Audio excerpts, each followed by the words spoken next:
이렇게 전쟁으로 중동의 지금 긴장이 최고조에 달한 사이 아니 한박 웃음을 지은 사람이 있습니다. 자, 누구냐? 바로 북한 김정은입니다. 벨라루스 대통령에게 온갖 선물을 받고 엄청나게 흡족해했는데 그중에는 돌격 소총까지 있었습니다. 적들이 침공하면 사용할 수 있다 이런 심상찮은 말까지 오갔습니다.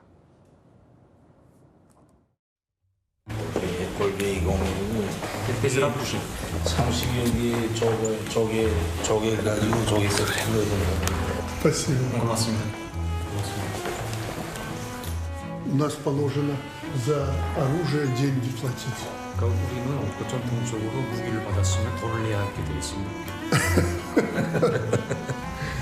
Не воевали сейчас наши люди, но стрелковое оружие всегда нужно будет для солдата. 그러니까 지금 군대도 어떻게 전쟁하는 시간에 군인들에게는 꼭 이런저런 무기들이 있어야 합니다.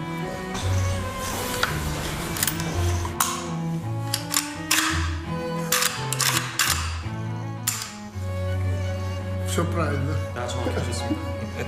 Оружием владеет Ким Чен Ын. 무기를 잘 다루신다는 것이 아닙니다. 감사합니다. 더 가지고 왔습니다. На всякий случай, если враги появятся. 혹시 적들이 침공이 오면 이용하실 수 있습니다. 자, 저 벨라루스 대통령도요. 30년 넘게 집권한 유럽의 마지막 독재자로 불리더라고요. 보니까 이번에 평양을 방문해서 김정은에게 가져다는 선물만 뭐 이 정도입니다. 뭐 허리띠, 보드카, 거기에 돌격 소총까지.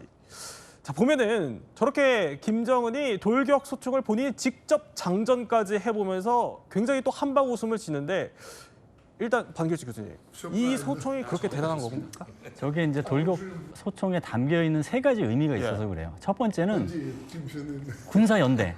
그 돌격 소총 자체가 이제 군사 연대를 굉장히 돈독히 한다는 의미가 갖고 있거든요. 그 러시아와 그 2024년에 북한이 군사 동맹을 맺은 것처럼 벨라루스하고 군사 연대를 하는 상징이 있는 거예요. 두 번째는 뭐냐면 외교적 확장.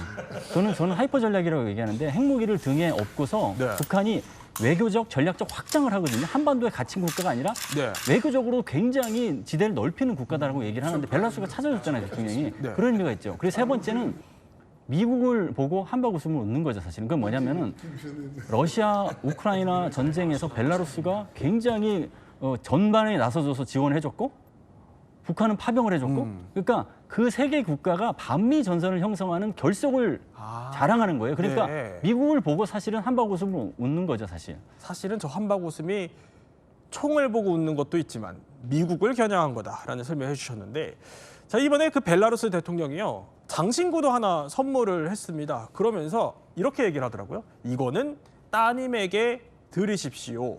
그러니까 김주애를 위한 선물도 특별하게 챙긴 걸 보면은 후계자가 내정됐다라는 사실을 벨라루스도 인식을 하는 듯한데 궁금한 건 지금 벨라루스가 북한한테 이렇게까지 하는 이유가 뭡니까? 체제 권력 구도도 우리가 세심히 챙기고 있다라고 우리가 그만큼 북한의 모든 것들을 잘 세심히 챙기고 우리가 보고 있다, 관심을 갖고 있다라고 보여주는 것이죠. 그래서 이게 뭐 일부 언론으로 따지면 김주애가 다음에 지도자가 될 것을 벨라루시가 인정했다 이런 얘기도 나오는데 그거보다는 그만큼 우리가 가까운 관계고 가장 민감할 수 있는 후계자 구도나 후계자 그것도 우리가 다 알고 우리가 지금 지켜보고 있다, 응원하고 있다, 뭐 그런 정도의 그 뭐라 그럴까 제스처 네. 그런 외교적 시그널을 보낸 거다 이렇게 보시면 될 것 리설트 같아요. 선물도 줬다 이런 얘기가 들리긴 하던데 북한 입장에서 어쨌든 이란 상황을 지금 보면서 김정은의 속이 상당히 좀 복잡할 텐데 외교적 고립이 고민되는 이 상황에서 저렇게 벨라루스가 떡 와준 게 상당히 든든할 것 같긴 합니다. 그래서 그런지요. 자, 저렇게 김정은이 김일성 광장에 뒷짐지고 저렇게 가가지고요. 거의 예우를 다 갖추면서 극진하게 환영식까지 대대적으로 열어줬는데 이거에 이어서 보니까 아니 변길주 교수님 김일성, 김정일 시신 있는 저기 금수상 태양궁전까지 데려갔더라고요. 그렇죠. 지금 김정은 입장에서는 굉장히 벨라루스 대통령이 참 온 게 굉장히 든든할 거예요. 왜냐하면 북한이 이란하고 무엇이 다른 것인가를 굉장히 각인시켜야 돼요, 미국한테. 근데 내 뒤에는 러시아도 있고 벨라루스도 있고 든든한 후원군이 있다. 그리고 그렇게 그 북한을 찾게끔 그냥 모든 국가들이 북한하고 한번 잘 지내보고 싶어서 안다라는 모습은 결국 핵무기 때문이야. 그리고 핵무기가 그런 것을 추동시켰기 때문에 핵무기를 갖는 것에 대한 어떤 2차, 3차 어떤 이익 같은 걸 강조하는 것이죠. 그렇기 때문에 미국은 이러한 수준에서 북한을 바라보지 마라. 이런 메시지를 담고 싶어서 최대한의 포장을 하고 최대한의 외교적 성과로 과시하고 싶었겠죠. 미국 보란 듯 저렇게 최대한 성대한 환영식까지 열어줬다는 해석이 나오는 건데 눈여겨볼 장면이 하나 더 있었습니다. 자, 보면 회담하고 뭐 서명하는 이제 서명식 같은 것도 또 열었는데요. 보니까 저렇게 오른쪽에 김여정이 오빠를 도와주는 장면이 포착이 된 겁니다. 이번에 그 백승호 박사 총무부장으로 승진했다고 하는데 지금 저 장면 보면은 김여정을 여전히 좀 믿고 맡기는 것 같긴 해요. 네, 그런 분석들이 많이 나오죠. 왜냐하면 최근에 김여정이 국무위원회에서는 빠져서 이제 권력에서 밀려나는 거 아니냐, 김주애를 키우면서 밀려나는 거 아니냐 했더니 노동당 총무부장으로 자리를 잡았는데 그게 어떻게 보면 문고리 권력입니다. 그러니까 어떻게 보면 김정은에게 직보할 수 있는 그런 여러 가지 정보들을 자기네들이 그 게이트 키핑을 하는 역할을 하는 거니까 어떻게 보면 아직까지 김여정을 가장 믿는 측근으로 보고 있다라고 하는 것이 이렇게 이번에 보여줬다라고 보시면 될 것 같습니다.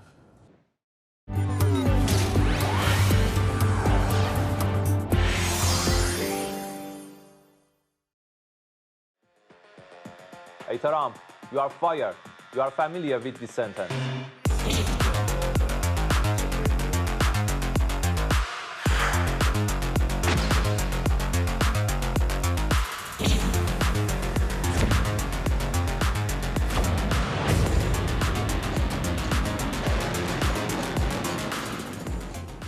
자, 중동 전쟁이 한창인 와중에요. 자, 북한 김정은이 어제 아주 특별한 손님을 맞았습니다. 영상으로 한번 볼까요? 자, 바로 벨라루스 대통령입니다. 김정은의 초청을 받고 저렇게 포옹하고 악수하고 김일성 광장에서 성대한 이제 환영식까지 연 건데 저 사람이 이제 처음 평양을 찾은 거라 그래요. 근데 알고 보니까 이 벨라루스 대통령이 조항모 박사님, 30년 넘게 집권하면서 유럽의 마지막 독재자 이렇게 불리더라고요. 인생의 절반을 대통령하는 사람입니다. 절반? 54년생입니다. 네. 94년부터 소련이 91년 12월 26일 날 해체되거든요. 그러니까 소련 이후에 계속 대통령이다 보시면 되는 거고 벨라루스, 우크라이나, 러시아가 모두 동슬라브족이에요. 그리고 특히 이제 루카셴코 대통령은 푸틴과는 거의 뭐 자웅동체, 호영호재하는 사이라고 볼 수가 있죠. 그래요. 아니 지금 보면은 그러니까 저 벨라루스라는 그 나라가 조금만 더 얘기를 해보면 지금 러시아 우크라이나 전쟁에서 러시아가 우크라이나를 침공한 거를 거의 사실상 유일하게 북한과 같이 지지하는 그런 나라 아닙니까? 전쟁 초기에 2022년 2월 24일 날 러시아가 크림반도 남쪽, 동쪽 돈바스 쪽, 북쪽에서 내려오거든요. 그때 벨라루스 땅을 이용을 했어요. 그러니까 뭐 그 공동 참전국에 가깝다 이렇게 볼 수 있죠. 그렇게 가깝다. 자, 이렇게 영상을 본 것처럼 북한 김정은이 지금 전쟁이 일어나고 있는 와중에도 국제사회에서 우군을 늘리고 이제 외교 보폭까지 점점 넓혀가고 있는 건데 그 핵심에는 바로 아마 이 나라를 빼놓을 수 없을 것 같습니다. 북한 입장에서 중동에서 가장 가까운 나라인 우방국 이란 얘기인데 이현상 교수님 보면은 지금 이 전쟁 국면에서 계속 이란뿐만이 아니라 북한도 거론이 돼요. 저희가 한번 보면은 그래픽 볼까요? 자, 이렇게 호람샤르 4라는 걸 이란이 발사해서 막 세계가 난리가 났어요. 이게 알고 보니까 2,000km인 줄 알았던 게 사거리가 지금 4,000km까지 날아갈 수 있어서 세계가 발칵 뒤집힌 겁니다. 이게 영국, 미국 공동 군사기지까지 내리꽂혔고 이게 뭐 요격을 하긴 했습니다만 저렇게 되면 유럽까지도 이제 긴장을 타야 한다 이건데 이원석 교수님 여기에 북한과의 연계 의혹이 있어요? 예, 저 4,000km짜리 그 미사일이 이란이 이번에 처음으로 선보인 건데 저 원천 기술이 북한의 화성 10형입니다. 그걸로 되어져 있다 보니까 근데 북한의 화성 10형은 사실 그 구소련의 그 잠수함 발사 탄도 미사일을 이제 개량해서 만든 거거든요. 그게 지금 이란까지 넘어가서 그러니까 보통 이란이 지금 얘기했던 것은 2,000km가 최대라고 얘기했거든요. 그 2,000km면 이스라엘까지만 들어옵니다, 범위가. 근데 그게 이제 탄두가 1.5톤이라고 그러던데 그 탄두를 줄이니까 저렇게 4,000km까지 가버리거든요. 그래서 지금 국제사회가 긴장하고 있는 거죠. 그렇군요. 사실 이 북한과 이란의 서로 미사일 유착 이거에 대해서는요. 지금 우리도 예의주시하고 있지만 예의주시해온 사람은 또 있습니다. 바로 트럼프 미국 대통령이 이렇게 상당히 오래전부터 이게 2017년입니다. 그러니까 1기 때 트럼프가 이란이 방금 이스라엘에 도달할 수 있는 탄도미사일 시험을 발사했는데 그들은 또한 북한과 협력하고 있다. 정말 형편없는 협정이다라면서 그러니까 이란과 북한의 미사일 커넥션을 트럼프도 이때부터 예의주시해 왔다는 겁니다. 조홍 박사님. 그러면 지금 국면에서도 트럼프가 이란과의 전쟁을 치르면서도 북한이 간접적으로 어떻게 도와주고 있는지 예의주시하겠어요? 일단 모든 시작은 소련입니다. 소련의 초기 액체 단거리 로켓 스커드가 이집트에 갔고 그다음에 중동 전쟁 때 북한이 도와준 대가로 스커드 B 형이 북한에 갔고 북한이 이걸 기반으로 노동 미사일을 개발했고 그다음에 요 단계에서 북한의 미사일이 파키스탄과 이란으로 흘러 들어갔고 파키스탄은 그 대가로 P2형 원심 분리기, 북한이 쓰는 우라늄 농축기가 있는 거죠. 그러니까 북한을 중심으로 파키스탄, 이란은 삼각 핵 미사일 커넥션으로 연계되어 있는 거죠. 아, 그래요. 또 소련 때부터 이렇게 흘러서 북한과 이란이 이런 커넥션이 생겼다고 쭉 짚어주셨는데 자, 이 북한과 이란의 물밑 거래를 지금부터 한번 제대로 파헤쳐 보겠습니다. 첫 번째, 자 이겁니다. 북한과 이란의 위험한 거래, 북한 미사일 기술인데 안승복 편집장님, 아까 이제 잠깐 언급됐던 게 그 4,000km나 날아가서 전 세계가 뒤집어진 호람샤르 4, 이게 그러니까 화성 시리즈랑 어떻게 연계가 되어 있는 거예요? 북한의 화성 시리즈. 사실상 같은 거로 이제 봐야 되고요. 기술 도입 생산이라고 표현해야 되겠죠. 한국식으로 표현을 하면은 기술을 넘겨줬다 뭐 했는데 정확한 표현은 지금 기술 도입. 우리 방산에서 얘기하는 이게 넘어갔고 이 시작은 이제 이란과 북한의 커넥션의 시작은 1985년 거슬러 올라가고 그 당시에는 이제 북한의 김일성 주석이 살아있을 때죠. 그래서 이란의 이제 지도부가 찾아가는데 그 당시 85년이면은 이제 이란 이라크 전쟁 기간이죠. 그러면 이제 이라크가 스커드 계열을 이란으로 뭐 상당히 지금 발사를 해요. 지금처럼. 그래서 반대로 이제 반격을 하기 위해서 이란도 그러한 이제 미사일이 필요해서 또 그 전에 도입한 건 소모가 됐으니까 조달을 또 추가를 해야 되는데 87년도에 이제 화성 5형부터 해서 말 그대로 기술 도입 생산한 것도 있고 직구입한 것도 있고 섞여 있는데 화성 6형까지는 사실 스커드 B형, C형. 그러니까 뭐 화성 5형은 사거리가 300km면은 화성 그 다음 6형은 뭐 500km. 이렇게 조금씩 이제 사거리가 연장되다가 1991년 이제 걸프전. 그러니까 그 전에 이제 그 8년 전쟁이 끝나요. 이란 이라크 전쟁은. 그러면 이제 90년, 91년이 다가오잖아요. 그러면서 걸프전을 보니까 이라크가 그 당시 사담 후세인 이라크가 이스라엘 향해서 이제 탄도탄을 쏴요. 스커드 계열을. 그리고 또 사우디 지역의 미군 기지에도 투발을 하고. 그래서 피해가 있는 걸 좀 보고서 아 이게 이제 향후에 이제 지금에 이제 이르는 건데 장사정 2,000km까지 이거 발전을 시켜야 되겠다. 근데 마치 이제 북한이 기존에 화성 5형, 6형에서 또 발전시킨 지금 말하는 화성 7형. 이제 노동 시리즈인데 이제 그거를 이제 딱 착안해서 기술 도입 생산을 서로 이제 교류를 해가지고. 근데 북한의 이제 목적, 소위 단어로 표현하면은 외화벌이. 지금의 여러 가지로 해서 돈을 많이 번다고 하는데 뭐 해킹도 하고. 근데 그 당시에는 이제 이런 무기 수출. 그러니까 우리보다는 그런 중동 무기 수출이 좀 어떻게 보면 좀 빨리 시작이 된 거죠. 북한의 방산이. 그렇게 해서 이제 화성 7형까지 가고 그 다음에 이스라엘을 나중에 혹시 공격해야 될지 모르니까 좀 더 사거리가 긴 거. 그게 지금 나오는 미사일들. 그러니까 이렇게 쭉 역사를 짚어주신 걸 들어보니까 정말 밀착 관계다 싶은데 그러면 지금 우리가 호람샤르랑 화성 시리즈를 비교하고 있으니까 이 정도면 외형도 비슷할 것 같은데요. 어때요? 뭐 말씀대로 그냥 그 자료를 보면 그대로 같아요. 근데 이제 세부 사항은 기술 도입 생산하면서 자기들이 작전 요구에 맞게 좀 개량한 건 있죠. 세부적인 이제 구조물들은. 지금 이렇게 외형이 나오네요. 설명 좀 해주시죠. 그래서 사실상 이게 뭐 밑에 추진 로켓부터 시작해서 뭐 이렇게 페일링 같은 게 전부 다 같은 걸로 그러니까 일부러 조금 개조가 됐어도 사실상 근본적으로 탄두까지 같은 걸로 봐야 되죠. 그래도 개량 기술을 지원한 것도 있고. 그래서 사실상 이란하고 북한의 커넥션은 북한의 스커드 계열 미사일 발전시킨 거에 그 단계까지는 가는데 최근에 지금 북한이 미사일들이 좀 다종다양해지지 않습니까? 뭐 이스칸데르, 북한판 이스칸데르도 있고, 그다음에 에이테크스 버전도 있고, 여기서부터는 좀 끊어지는 모습은 보여요. 그래서 현재 이란이 주변국에다가 발사하고 이스라엘 집중해 이제 쏜 게 과거에 도입한 거를 운영 유지 차원에서 소위 MRO로 한 거를 이제 유지 차원에서 계속 발전시킨 거, 보관하고 있던 걸 상당히 쐈다. 그래서 현재 액체 로켓 발사체는 거의 다 사용했고 이제 그 다음 단계 아끼고 있는 고체 로켓으로 넘어가겠다. 이제 그런 상태로 지금 이어지고 있죠. 그런데 이렇게 미사일이 뭐 기술들이 다 건너가서 사실상 모태가 된 셈이지만 더 놀라운 거는 이게 있어요. 과거에 조한모 박사님, 북한이 그 신형 중거리 미사일 시험 발사라는 걸 했는데 이거를 북한이 아니라 이란에서 했다는 정황이 있더라고요. 그러니까 이란이 북한의 시험 발사장이 됐다 이거예요? 이란의 특징이 땅이 넓어요. 한반도의 7배 반입니다. 어마어마하게 넓죠. 자, 우리가 알고 있는 노동 미사일, 대포동, 무스탄 이러면 좀 이름이 좀 거창해 보이죠. 근데 그게 사실 지명이에요. 함경북도 동해안의 화대군에 있는 그 노동리에서 발견됐고 대포동리에서 발견됐고 무스탄리에서 발견된 거거든요. 그럼 왜 동해일까요? 북한의 딜레마는 뭐냐면 서해 쪽으로는 미사일을 못 쏴요. 내륙 쪽은 너무 짧고. 그럼 동해로 쏘는데 동해로 고각 발사를 하거든요. 높이 올라갔다. 정상각도 발사를 하면 사거리가 2000을 넘어가면 일본 열도 넘어가야 되거든요.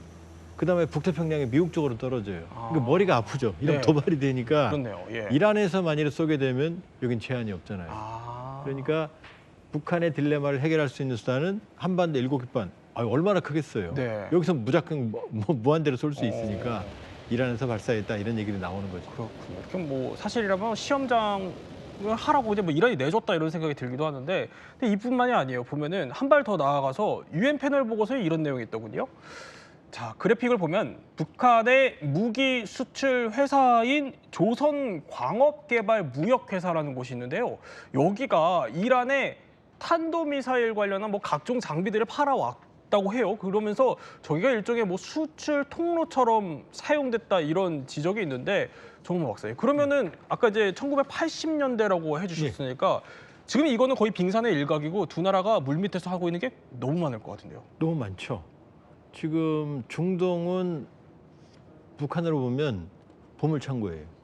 시리아, 이란 이런 쪽은 중동의 거점이에요. 일단 경제적, 정치적, 안보적 거점이고 지금 초기에는 스커드를 개량한 액체 지금 뭐 화면이 나올지 모르겠습니다만은 액체 로켓하고 고체 로켓은 모양이 다르거든요. 그 분사가. 그럼 지금은 초기에 스커드 계열 액체가 지금 KN-23, 러시아제 이스칸데르, KN-24, 북한제 에이테킴스, KN-25, 초대형 방사포 여기 다 고체거든요. 그러니까 이란도 이런 쪽으로 지금 액체를 바꾸고 있거든요. 고체로. 그래서 본인들이 그랬잖아요.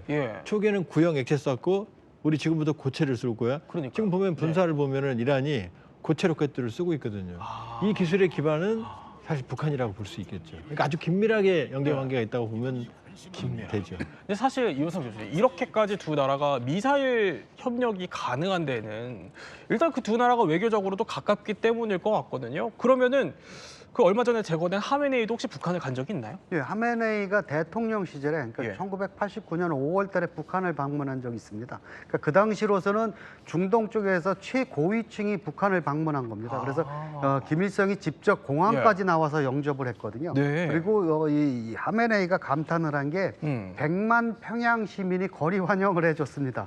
그 뭐 보시면 아시겠지만 좀 화려하잖아요. 그러니까 중동에서는 그런 거 사실 상상도 못 하거든요. 그러니까 거기에 이제 강한 인상을 받았는데 그러니까 이렇게 반미라는 그 기치 아래서 국민들이 이렇게 일사불란하게 움직인다라고 하는 거에 굉장히 감명을 많이 받았습니다. 그래서 이 사람이 뭐라고 얘기했냐면 북한은 종교만 없을 뿐이지 우리가 꿈꾸는 이상적인 국가다라고까지 얘기를 했는데 근데 이제 이 사람이 사실은 그렇게 감명만 받은 게 아니고 사실은 그 최고 지도자까지 올라가는 게 이 북한 방문의 역할이 컸다고 해요.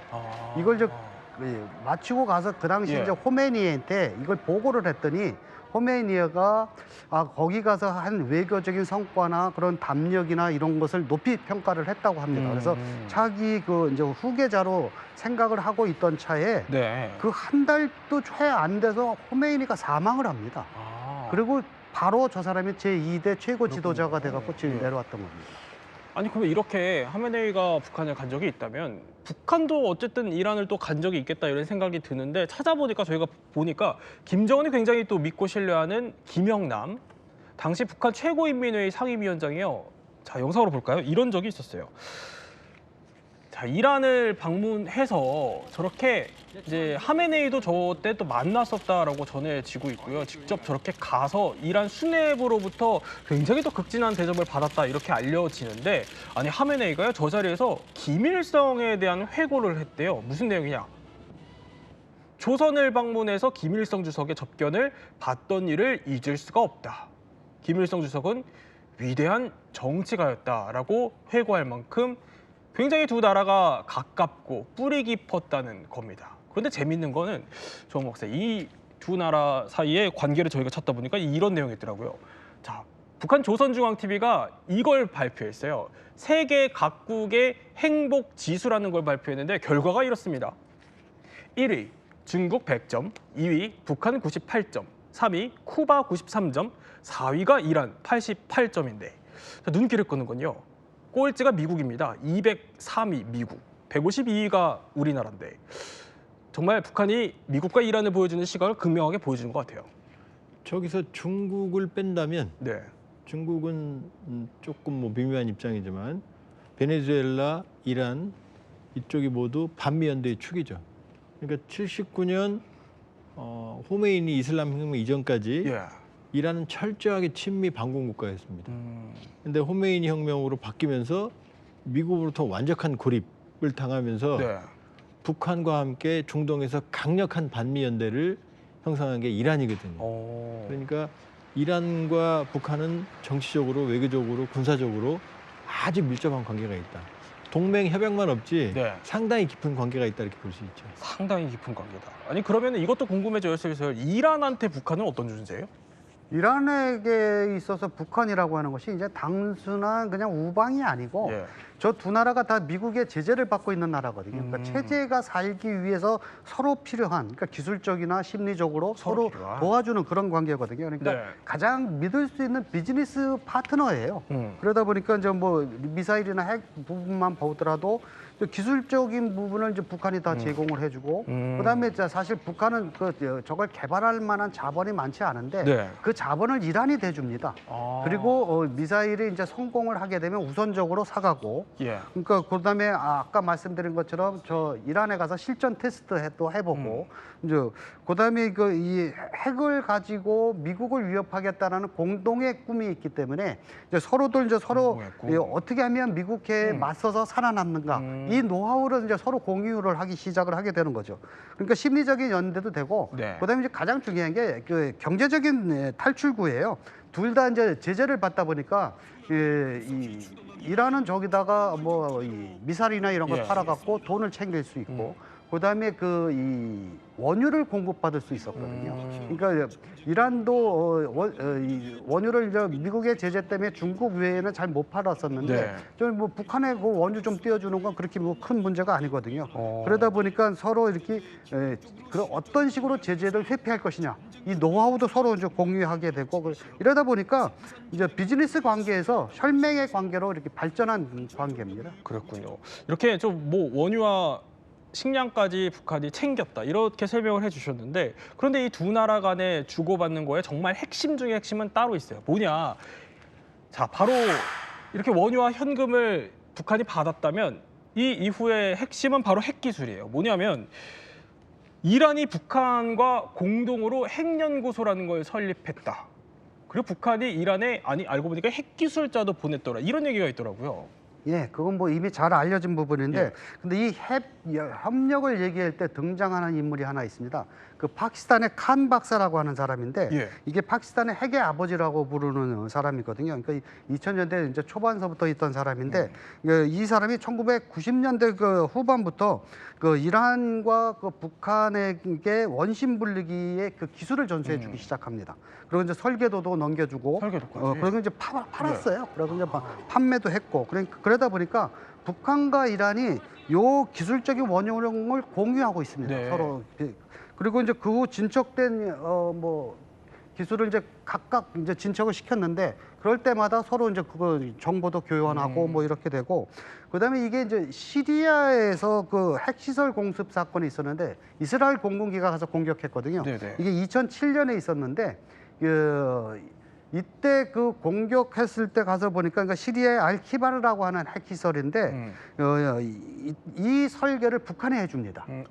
그 설계를? 예, 설계를 예. 북한이 해주고 기술자들이 들어가 있습니다. 아. 이 당시 시리아는 이 한국과는 외교 관계도 없어요. 네. 오로지 북한하고만 외교 관계가 있습니다. 그 아사드 정권 때인데 그다음에 이제 그 건설 자금은 이란이 대주거든요. 그러다 보니까 이 북한, 이란, 시리아 요것도 반미 연대로서 반미 연대로. 또 특히 핵에 예. 그래서 근데 이 시리아의 그 핵은 왜 성공을 못했냐면 이스라엘 때문에 성공을 못했어요. 아, 그렇군요. 이렇게 또 쭉 설명을 해주셨는데 실제로 그 정황이 또 드러난 게 아니 북한이 3차 핵실험을 했었을 때 조한모 박사 알고 보니까 이란의 과학자들이 이거 보려고 직접 참관하러 왔다 이런 얘기했던데요? 이란의 딜레마, 그러니까 핵실험은 예. 안 하면 핵무기를 개발할 수가 없어요. 자동차를 만들어도 주행 시험 안 하고 팔지는 않잖아요. 그러니까 핵무기 개발하려면은 핵물질과 기폭 장치를 연결해 터뜨려 봐야 되거든요. 네. 근데 북한은 2006년부터 17년까지 6번 핵실험을 했습니다. 1차가 핵폭발, 2차가 위력증대, 3차가 소형화 경량화거든요. 이게 최고로 중요해요. 4차가 수소폭탄, 5차가 탄도, 6차가 ICBM이거든요. 그러니까 이란에서 핵실험을 하게 되면 금방 알죠. 그러니까 지금 북한이 미사일 실험을 이란에서 했듯이 거꾸로 북한의 핵실험을 할 때 그 데이터는 돈으로 주고 살 수가 없는 거죠. 그러니까 당연히 개연성이 높다고 봐야죠. 자, 그러면 이런 커넥션 지금쯤 상황으로 한번 돌아와 볼게요. 그러면 북한이 지금쯤 이란에게 원하는 것은 뭘까? 이렇게까지 많이 도와줬으니까요. 바로 이게 거론됩니다. 이란의 자폭 드론이라는 건데 그도 그럴 게 지난해 그 우크라이나 대통령의 비서실장이요. 이렇게 얘기한 적이 있습니다. 그래픽으로 보면 러시아가 평양에 이란산 샤헤드 자폭 드론 기술을 이전하고 북한 내 드론 생산 시설을 구축해서 미사일 개발까지 협력하고 있다 이렇게 폭로를 했는데 안승범 편집장님.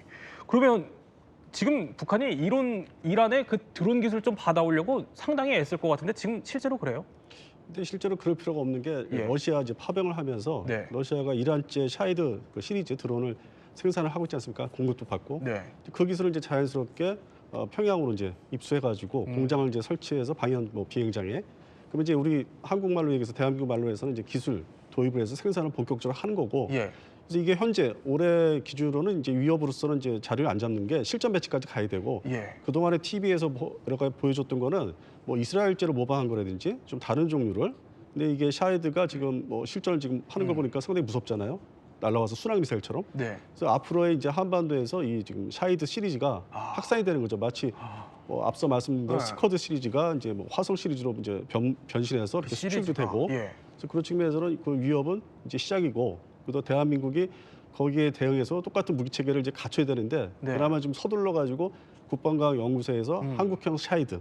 그러니까 어디서 입수를 한 거예요. 그 비슷한 거를. 그래요? 그래서 이제 두 가지 종류로 지금 만들고 있어요. 그래서 조만간 남북한이 이 드론 대결이 또 본격 시작될 거로 지금 보고 있습니다. 이 샤헤드라는 그 기종이 지금 한반도를 어떻게 보면 좌지우지할 수도 있겠다 이런 생각이 들긴 합니다. 그대로 이제 적용이 될 수 있죠.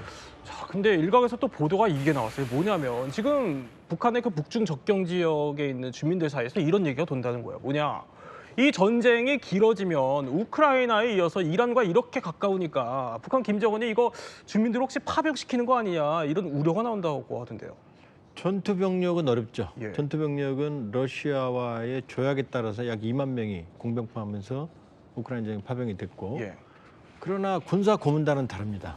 베트남에는 조종사들이 파견된 적이 있고, 이집트, 중동 전쟁 때도, 그다음에 이라크, 이란 전쟁 때도 북한의 군사 고문단이 파견됐다는 게 정설이거든요. 네.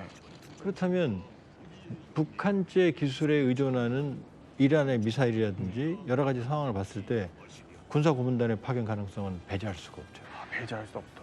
이현상 교수님, 정말 이 전쟁이 길어지면 북한이 파병이라는 카드까지 꺼내들 수 있을까요? 아마 그렇게까지는 쉽지 않을 겁니다. 단 이제 어떤 미사일을 제공해 준다든지 지금 이란이 지금 가장 필요한 것이 무기를 받는 거거든요. 지금 무기를 주로 러시아를 통해서 받았는데 러시아가 지금 우크라이나 전쟁 때문에 자기네들도 지금 바쁘다 보니까 그걸 줄 여력이 안 돼요. 그러니까 그걸 유일하게 지금 받을 수 있는 게 북한이에요. 그러니까 북한과 그동안 친했던 것도 바로 그것 때문에 그랬던 거거든요. 그러니까 그런 가능성은 충분히 있습니다. 또 무기 재고가 떨어지고 있으니 이 무기를 북한이 대신 보충해 줄 가능성을 또 언급해 주신 겁니다. 또 세 분과 함께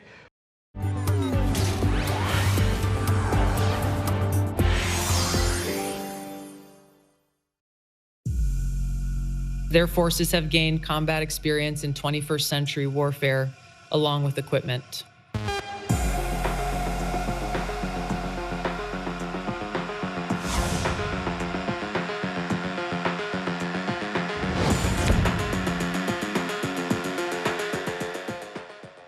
자, 몰랐던 이야기 더 시간입니다. 중동 전쟁이 이제 거의 한 달을 향해 가고 있는 지금 북한 김정은이요. 돌연 어제 열린 최고인민회의 시정연설에서 이런 말을 했습니다. 한국, 가장 적대적인 국가로 공인한다. 명확한 언사와 행동으로 철저히 배척, 무시해 나갈 거다. 우리 공화국을 건드리는 한국의 행위는 어떠한 고려나 주저함 없이 무자비한 대가를 치르게 할 거다라는 말을 던진 건데, 이영종 센터장님. 중동 전쟁 한창인 이 시기에 이런 이유가 뭡니까? 글쎄요, 뭐 누가 저런 공인을 해줬는지는 모르겠지만 김정은이 한국을 무시하려고 들수록 자꾸 존재감이 커지는 거, 이거 상당히 신경이 쓰이는 것 같습니다. 일단은 대남 문제에 있어서는 좀 차단벽을 쳐가지고 한국으로부터의 어떤 영향력 이런 것들을 좀 차단하려는 게 있지만 다분히 미국을 좀 의식한 측면도 있습니다. 노동당 대회라든가 최고인민회의 최근 열린 행사에서 김정은의 언사를 보면은요, 미국에 대해서 아주 원론적이고 총론적인 비난은 합니다. 뭐 제국주의 뭐 어쩌고. 그런데 트럼프 대통령을 직접 거명하거나 미국 행정부를 구체적으로 격렬하게 비난하는 건 안 하고 있거든요. 아마도 트럼프 심기를 건드렸다가는 좀 곤란한 상황을 맞을 수도 있겠다, 이런 것도 있고요. 한미 간의 어떤 이간 이런 것도 있고, 또 하나는 지금 뭐 미중 정상회담이 미뤄지면서 조금 뒤로 밀렸지만 트럼프와의 만남을 좀 준비하는 이런 느낌도 있습니다. 그러니까 어지러운 좀 정세 속에서 어쨌든 좀 이득을 좀 취해보려는 계산이 깔린 거다라는 설명을 해주신 건데, 이 중동 전쟁 와중에요, 김정은이요, 지금 이 말만 한 게 아니라 얼마 전에 영토 점령 훈련이다라면서 사실상 우리를 겨냥한 이런 훈련까지 벌였습니다. 김정은 북한 국무위원장이 신형 탱크에 걸터 앉아 있습니다. 탱크 운전석엔 딸 주혜가 고개를 내밀고 있습니다. 운전대를 잡은 주혜는 김 위원장이 가리키는 쪽으로 방향을 바꾸고 김 위원장과 대화합니다. 부녀가 탄 이 탱크, 북한이 지난해 10월 열병식에서 처음 공개한 신형 천마 20입니다. 북한은 보란 듯 신형 탱크 등 재래식 무기를 앞세워 군사 합동 훈련을 진행했습니다. 자, 저렇게 이제 주혜를 전차의 운전석에 딱 태우고 우리를 오늘 가장 적대적 국가로 이렇게 콕 집고 이러는 속셈이 뭡니까? 사실 그 김주혜가 위치했던 그 위치에 2년 전에 김정은이 신형 전차를 탑승하면서 현장 지도한다고 했던 게 있거든요. 그때도 남측 지역을 완전히 점령한다는 식으로 해서 얘기를 했습니다. 그리고 김주혜를 대동하고 한 것은 세습 구도의 세습 구도를 이제 돈독히 하기 위한 그런 포석이 좀 있는 게 있고요. 이란 이 공습 상황하고도 사실은 연관되는 지점이 있는 것이죠. 북한은 이란과는 다르다. 그리고 베네수엘라 마두로 체포 작전인데 베네수엘라하고도 다르다라는 걸 굉장히 각인하는 것이죠. 뭐가 다르냐 그러면 북한은 일단 당장 쓸 수 있는 핵무기가 50여 개 이상 있다. 그리고 저기에 보듯이 신형 자차도 만들고 있고 신형 구축함도 만들고 있고, 그러니까 재래식 무기까지 현대화하기 때문에 전쟁 수용 능력도 있다. 그렇기 때문에 이란하고는 다르고 베네수엘라 그 대통령이 그렇게 볼품없이 체포하는 거하고는 북한은 다르다라는 것이죠. 그러니까 우리는 핵무기도 있고 전쟁 수용 능력, 그러니까 전쟁을 치를 준비도 되어 있다. 이 점을 계속 이제 부각한다라는 설명을 해주신 건데, 특별히 오늘 자, 북한군 4군단 사령부 상사 출신 이소연 씨 모셨습니다. 어서 오십시오. 자, 오늘 이제 군사훈련 아까 조금 전에 보여드렸거든요. 며칠 전에 했던 거. 아니 저기서 이제 김정은이 자랑한 게 막 신형 자폭 드론 꺼내들고 신형 탱크 꺼내들고 이랬는데, 북한군 출신으로 보셨을 때 어때요? 이게 좀 예전보다 발전했습니까? 우리가 그 외부 세계에서 봤을 때 북한의 군사력을 우리가 가늠할 수 있는 것이 군사 퍼레이드 아니겠습니까? 예. 제가 군복무할 당시에 군사 퍼레이드에는 정말 트랙터가 등장했던 시기도 있었습니다. 거의 그 소달구지를 연상시키는 이러한 트랙터가 나올 정도로 거의 뭐 군사력 하게 되면 북한은 그 군인 머릿수로 이 훈련을 전투를 치러야 된다라는 식으로 보여졌는데, 김정은이 등장하고서는 2012년부터는 화성 12부터 시작을 해서 다양한 종류의 미사일, 사거리 분류에 따른 미사일까지 지금 계속 내놓는 걸 봐서는 김정은은 아마 본인을 위해서 또는 체제를 위해서 군사력 강화에 굉장히 주력을 하고 있다라고 보아집니다. 그러니까 북한군 출신을 보시기에도 아까 나왔던 그 자폭 드론과 지금 탱크들 이게 상당한 수준으로 일단 보이긴 보인다. 그렇습니다. 자, 이런 설명을 해주신 겁니다. 이런 가운데 자, 미국의 정보 당국이요, 북한의 최근 또 군사력에 대해서 아주 흥미로운 보고서를 하나 내놨습니다. 발언 한번 들어볼까요? Its weapons of mass destruction, its conventional military capabilities, illicit cyber activities, and demonstrated willingness to use asymmetric capabilities poses a threat to U.S. and its allies, particularly South Korea and Japan, as their forces have gained combat experience in 21st century warfare, along with equipment. 그러니까 미국 그 국가정보국장의 말은 이 북한군이요, 지금 21세기 지금 벌어지고 있는 이 전쟁을 통해서 전투 경험과 장비들을 확보해 나가면서 군사 역량을 강화하고 있다, 이렇게 판단을 한 겁니다. 반길주 교수님. 그러니까 러시아 우크라이나 전쟁에 직접 북한이 뛰어들면서 이 북한의 군사력도 점점 세지고 있다, 이 점을 미국 정보당국이 인정한 거예요. 그렇죠. 북한과 러시아가 2024년에 이제 신조약 동맹을 이제 결성하고 11,000명 이상의 병력을 우크라이나 전쟁에 보냈죠. 그러면서 얻은 게 세 가지가 있어요. 먼저 돈을 벌었죠. 왜냐하면 용병으로서 돈을 벌었고, 두 번째는 전략 그 무기 기술을 받았습니다. 거기에는 이제 정찰 위성 관련 내용도 있고, 그다음에 전략 핵잠수함을 만들기 위한 소형 원자로, 그다음에 방공 체계도 사실은 받았어요. 그런 거 받은 게 있고, 마지막 세 번째, 이게 어떻게 보면 가장 그 파괴력이 있을 수가 있는데 현대전을 직접 체험한 것이죠. 거기에서 이제 드론전이라는 게 있고, 제가 우크라이나 그 띵크탱크 전문가하고 최근 보면서 느낀 게, 북한군이 그 짧은 사이에 드론전에 대해서 거의 대가 수준으로 발전했다고 하더라고요. 그러니까 만드는 것도 만들고 그다음에 운용하는 게 굉장히 이제 고도화됐다, 이런 식으로 얘기를 하더라고요. 그게 실제로 이제 한반도 전장에서 사용된다고 하면 한국군은 지금 드론전의 실전 경험이 없잖아요. 그런 측면에서 이 사안을 심각하게 받아들여서 어떻게 이것을 그 상쇄할 것이냐, 이런 작전을, 이런 것을 구상을 해봐야 될 시기라고 봅니다. 그거 우크라이나 이제 당국자를 접촉했을 때 그런 얘기를 들으셨다. 우크라이나 띵크탱크 전문가들이 그렇게 얘기를 하더라고요. 우크라이나 쪽에서도 그런 얘기가 나올 정도로 정말 북한의 군사력이 어마어마해지고 있다는 건데, 자, 이렇게 러우 전쟁을 통해서 실전 전투 경험을 쌓은 데 이어서 지금 이란에서 벌어지고 있는 이 중동 전쟁을 통해서도 북한이 뭔가 이제 간접적으로 배우고 습득하고 있는 게 있다는 게 전문가들의 분석입니다.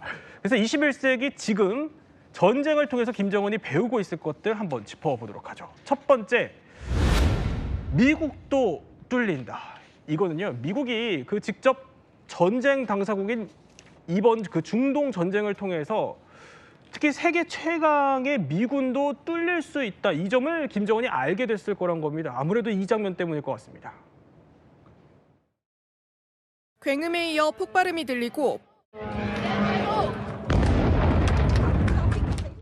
붉은 화염 위로 검은 연기가 하늘 높이 치솟습니다. 현지 시간 3일 아랍에미리트 두바이 주재 미국 영사관이 이란의 것으로 추정되는 드론의 폭격을 받았습니다. 앞서 사우디아라비아와 쿠웨이트 주재 미 대사관도 이란의 드론 공격을 받았지만 모두 인명피해는 없었습니다. 자, 이란이요. 두바이 또 사우디에 있는 그 미국의 외교 시설들을 저렇게 공격을 한 겁니다. 일단 북한 입장에서 생각을 해보면, 이용수 대통령님, 미국도 그 본토가 아닌 곳은 완전히 방어하기는 어렵다, 이 점을 좀 알게 됐을 것 같아요. 그렇죠. 사실 미국 입장에서 보면은 해외에 있는 미국 대사관은 자기 영토나 마찬가지거든요. 거기가 공격받았다는 게 이제 상당히 충격적인 거고 미국 대사관 특히 중동에 있는 경우에는 이제 방어망 같은 게 꽤 나름 돼 있다고 하는데 그래요? 그게 뚫린 거거든요. 결국은 그 방어망이 군집 드론, 많은 드론을 투입하고 미사일을 섞어서 이렇게 씀으로써 방어망에 좀 부하가 과도하게 걸려서 그걸 뚫고 지금 저런 사태가 벌어진 겁니다. 그러니까요. 예. 두바이에서 저런 일이 벌어진다는 건 상상도 못했던 일인데요.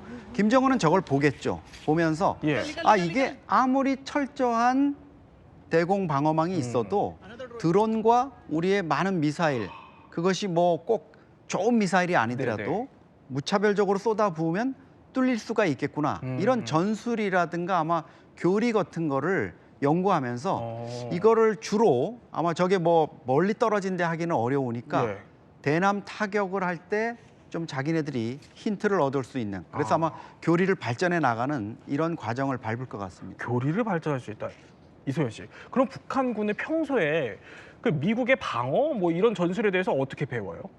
사실 제가 군 생활할 때도 그랬고 북한군 병사들에게 군인들에게 교육하는 가장 주된 내용은 정신적 세뇌입니다. 그러니까 즉 뭐냐면 미군과 또 우리 한국을 지금 또 그 적대국이라고 하지 않았습니까? 미국, 한국은 우리가 언제든지 싸워서 이길 수 있는 대상인 거예요. 그들의 군사력이나 지금 벌어지고 있는 이런 것들을 외부 세계에서 벌어지는 것을 직접적으로 보여주면서 교육을 하는 게 아니라 우리는 수령에게 충성하기 위해서 무조건 나가서 자폭 정신으로 이겨야 된다라는 정신적 세뇌만 하기 때문에 굉장히 그 북한군에게는 한국군과 미군은 아주 우스운 상대가 되는 겁니다. 언제든지 싸워서 우리 이길 수 있을 거야. 이런 그냥 그 직접적인 세뇌경만 시킬 뿐이기 때문에 아마 뭐 싸움에서 싸울 수 있는 뭐 전투력이나 이런 부분을 안 가르쳐주고 하는 그 좀비 같은 형태로 세뇌시킨다라고 봐야 되는 거죠. 아니 그러면은 지금 물론 저렇게 두바이 뭐 대사관 이런 거 피격당하는 모습 이런 거를 북한군에게 김정은이 알리지는 않을 것 같긴 하다만 만약에 알리게 된다고 한들 북한군 입장에서는 그냥 뚫릴 줄 알았다 이렇게 받아들이는 거예요? 아마 저기 북한에서 그 리비아 독재자가 그 죽었을 때 간부들만 모여놓고 보여줬는데도 그 간부들이 굉장히 그 공포심에 젖었다라고 합니다. 그렇기 때문에 병사들에게 절대 저 영상을 보여줄 리는 없을 것 같고요.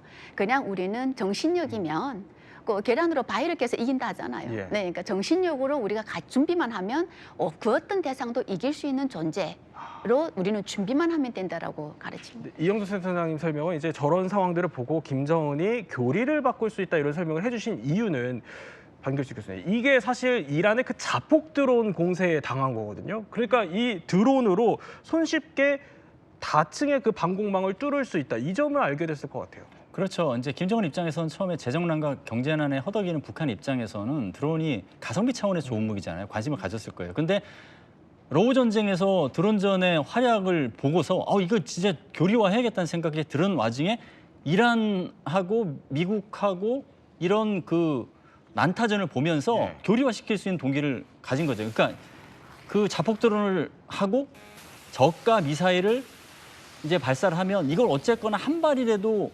요격해내지 못하면 타격이 크니 방공망의 자산들을 막 소진해야 되잖아요. 그 소진해서 빈틈이 생기면 고가 미사일로 공격을 하는. 이게 미국이 그렇게 공격을 했지만 사실은 미국을 상대로 북한이 이런 대응을 하기에는 더 유리해요, 이란보다. 왜냐하면 모든 종류의 탄도미사일, 그다음에 극초음속 미사일, 그다음에 전략 뭐 수락 미사일, 그다음에 뭐 사일로에서 나오기도 하고 뭐 저수지에서도 나오는 SMB 여러 가지 있기 때문에 섞어 쏘기에는 이란을 훨씬 능가합니다. 그러니까 이 섞어 쓰기를 만약에 미국을 상대로 지금 이란의 전황을 보면서 응용을 한다 그러면 무궁무진하게 응용을 할 겁니다. 섞어 쏘기를 응용하면? 아니 그럼 우리 어떻게 막아요? 우리나라가 막기 위해서 이제 한국형 삼축 체제도 있는 거고 한미 연합 방위 태세도 있긴 있는 건데 이스라엘에서 보듯이 아무리 촘촘하다 하더라도 방공망은 다 풀 가동한다는 게 힘들기 때문에 그래서 있는 개념이 킬체인이라는 게 있는 거죠. 그러니까 뭐 타격을 할 가능성이 있다 그러면은 뭐 30분 내에 타격한다 임박하는 위협이죠. 선제 타격, 국제법적으로도 인정해주는 선제 타격이라는 방법을 접목시킨 이제 킬체인이죠. 우리도 상당히 대비를 해야겠다, 예의주시해야겠다 이런 생각이 드는데 이렇게 반길주 교수님이 이렇게 설명해 주신 데에는 자 북한이 앞서 이번 그 중동 전쟁뿐만이 아니라 러우 전쟁에서 이렇게 드론에 대한 기술을 직접 익히기도 했었기 때문입니다. 자, 지난해 10월 우크라이나 총참모부가 공개한 영상인데요. 북한 군복을 입은 한 남성 모습인데 이게 우크라이나의 총참모부에 따르면요. 이 남성이 북한 무인기 조종사로 다연장 로켓 시스템 포격을 조정했다 이렇게 알려지고 있습니다. 이게 우크라이나 수미주 상공에서 격추된 북한제 정찰 드론에서요. 이게 이 영상이 확보된 것으로 알려졌는데 반길주 교수님, 이러면 아니 전장에서 배운 저런 드론 기술, 북한 군인들의 드론 기술이 북한 군인 이제 돌아가서도 군대에 적용시켜서 체계화하겠어요? 이미 지금 하고 있다고 봐야겠죠. 원래 처음에는 그 우크라이나가 자폭도로를 운영하면서 북한군이 그걸 피하기 위해서 뭐 그냥 총으로 쏘려고도 해보고 막 그러면서 피해 다닌다고 해서 오합지졸이었다는 얘기가 있었어요. 근데 불과 얼마 안 돼서 저렇게 직접 조종해서 우크라이나의 다연장 로켓까지 타격하는 모습이 나왔다는 것은 굉장히 빠르게 배웠다는 것이고요. 그리고 이게 실제적으로 부대에 단순하게 전수하는 것을 넘어서 북한 차원에서 전략 무기화한다라는 그 어떤 메시지가 이번에 9차 당대회를 통해서 나왔죠. 여섯 개 무기 중에서 하나가 AI 무인 공격 종합체예요. 이거는 사실은 러우 전장에서 배운 드론전을 전략 무기화하는 어떤 그 수술을 밟겠다는 것이죠. 아니 저렇게 직접적인 뭐 정황들도 나오고 그러면 북한군은 지금쯤 어떻게 배우고 있을까요? 사실 김정은 정권 들어와서 생긴 부대들이 있지 않습니까? 전략군이라는 새로운 부대도 생겼고 미사일 부대도 또 새로 만들기도 했습니다. 또 이게 러시아 우크라이나 전장에 파견되어서 드론전을 겪은 이란 병사들을 무조건 간부로 승진시켜서 전략군 부대에 상당한 위치에 지금 포진을 시켰을 겁니다. 가장 또 중요한 것은 북한군이 군복무가 10년이라는 걸 생각해야 됩니다. 즉 뭐냐면 18개월, 24개월 드론 조금 만지다가 제대하는 정도가 아니라 10년 동안의 숙련도가 굉장히 올라간다라는 거예요. 그래서 아마 가장 저렴한 비용으로 북한군 재래식 무기를 현대화로 만들 수 있는 것이 바로 김정은이가 준비하는 드론전이 되지 않을까 싶습니다. 그런데 자, 이 중동 전쟁을 통해서 지금 얘기를 좀 더 해보면은 드론도 드론이지만 이란이 자꾸 꺼내드는 무기가 있잖아요. 기뢰. 이것도 지금 북한이 좀 눈여겨보고 있지 않겠어요? 맞습니다. 기뢰 같은 경우에는 사실 가성비가 어마어마하죠. 그 큰 함정이라든가 이런 것들을 한 뭐 200~300만 원짜리 우리 돈으로 한 200~300만 원짜리의 기뢰로 무력화할 수가 있거든요. 91년 이제 이라크전이나 이런 데서도 보면은 그 미군 순양함 한 척이 한 9,000톤급 되는 게 기뢰 한 방에 그냥 거의 무력화되는 이런 상황들이 있었고요. 이번 같은 경우에 또 뭐 기본적으로 이란에서 이런 위력이 확인됐잖아요. 호르무즈 해협에 사실 기뢰가 지금 투하된 것도 아니거든요. 일부 선박들이 이제 다니고 있는 이런 상황인데 이란이 기뢰를 뿌리겠다고 위협하는 것만으로도 미국이 여러 가지 뭐 작전을 통해 가지고 그걸 무력화시키고 기뢰 부설함을 폭발을 시켰지만 그거 자체로도 어마어마한 위협, 호르무즈가 봉쇄될 수 있다는 이런 위협으로 되면서 국제 유가 이런 거에 뭐 휘청거리는 이런 상황이 벌어졌기 때문에 이 기뢰의 어떤 위력이라든가 이런 것들 김정은도 유사시에 한반도 연안이라든가 특히 주한미군뿐만 아니라 전시 증원 전력이 부산항으로 들어와야 되잖아요. 이런 부분을 차단하는데 김정은으로서는 기뢰가 정말 유용하겠구나 이런 생각을 할 수 있죠. 반 교수님, 그럼 북한은 기뢰를 얼마나 갖고 있어요? 이란이 지금 5,000개의 기뢰가 있다고 해서 사실은 미국이 작전하는데 굉장히 불편함을 가졌었잖아요. 근데 북한은 10배죠, 10배. 10배? 예. 5만 기 정도가 있기 때문에 엄청나고 그래서 이것에 대비하기 위해서 우리나라도 소해 능력을 나름대로 많이 갖췄습니다. 소해하면은 기뢰를 부설하는 함이 있고 기뢰를 제거하는 함이 있고 소해함이라고 하는데 그리고 이래 기뢰전을 지휘하는 기뢰전 지휘함도 있거든요. 그거까지 포함해서 한 14척 정도 있고 그다음에 추가적으로 해서 바다 위에서 즉 기뢰가 터질 위험성이 없이 기뢰를 제거할 수 있게 하기 위해서 기뢰 헬기를 이제 소해 헬기라고 하는데 그 소해 헬기를 또 전력화시키고 있거든요. 지금 만들고 있는데 2030년까지는 이 대대급으로 창설을 해서 전력화하겠다는 목표를 갖고 있고 그다음에 수중 드론, 그다음에 수상 드론 이용해서 기뢰 제거하는 것도 지금 전력화하고 있습니다. 자, 그러면 21세기 전쟁을 통해서 김정은이 배우고 있을 것들 두 번째 한번 살펴보도록 하죠. 자, 두 번째는 미국도 못 건드린다는 겁니다. 이거는 일단 영상으로 한번 살펴보도록 하죠.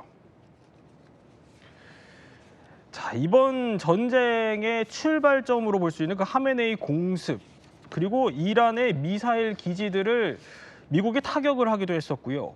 이란의 해군 함정, 그리고 주요 해군 시설들 역시 공습을 잇따라 퍼부었습니다.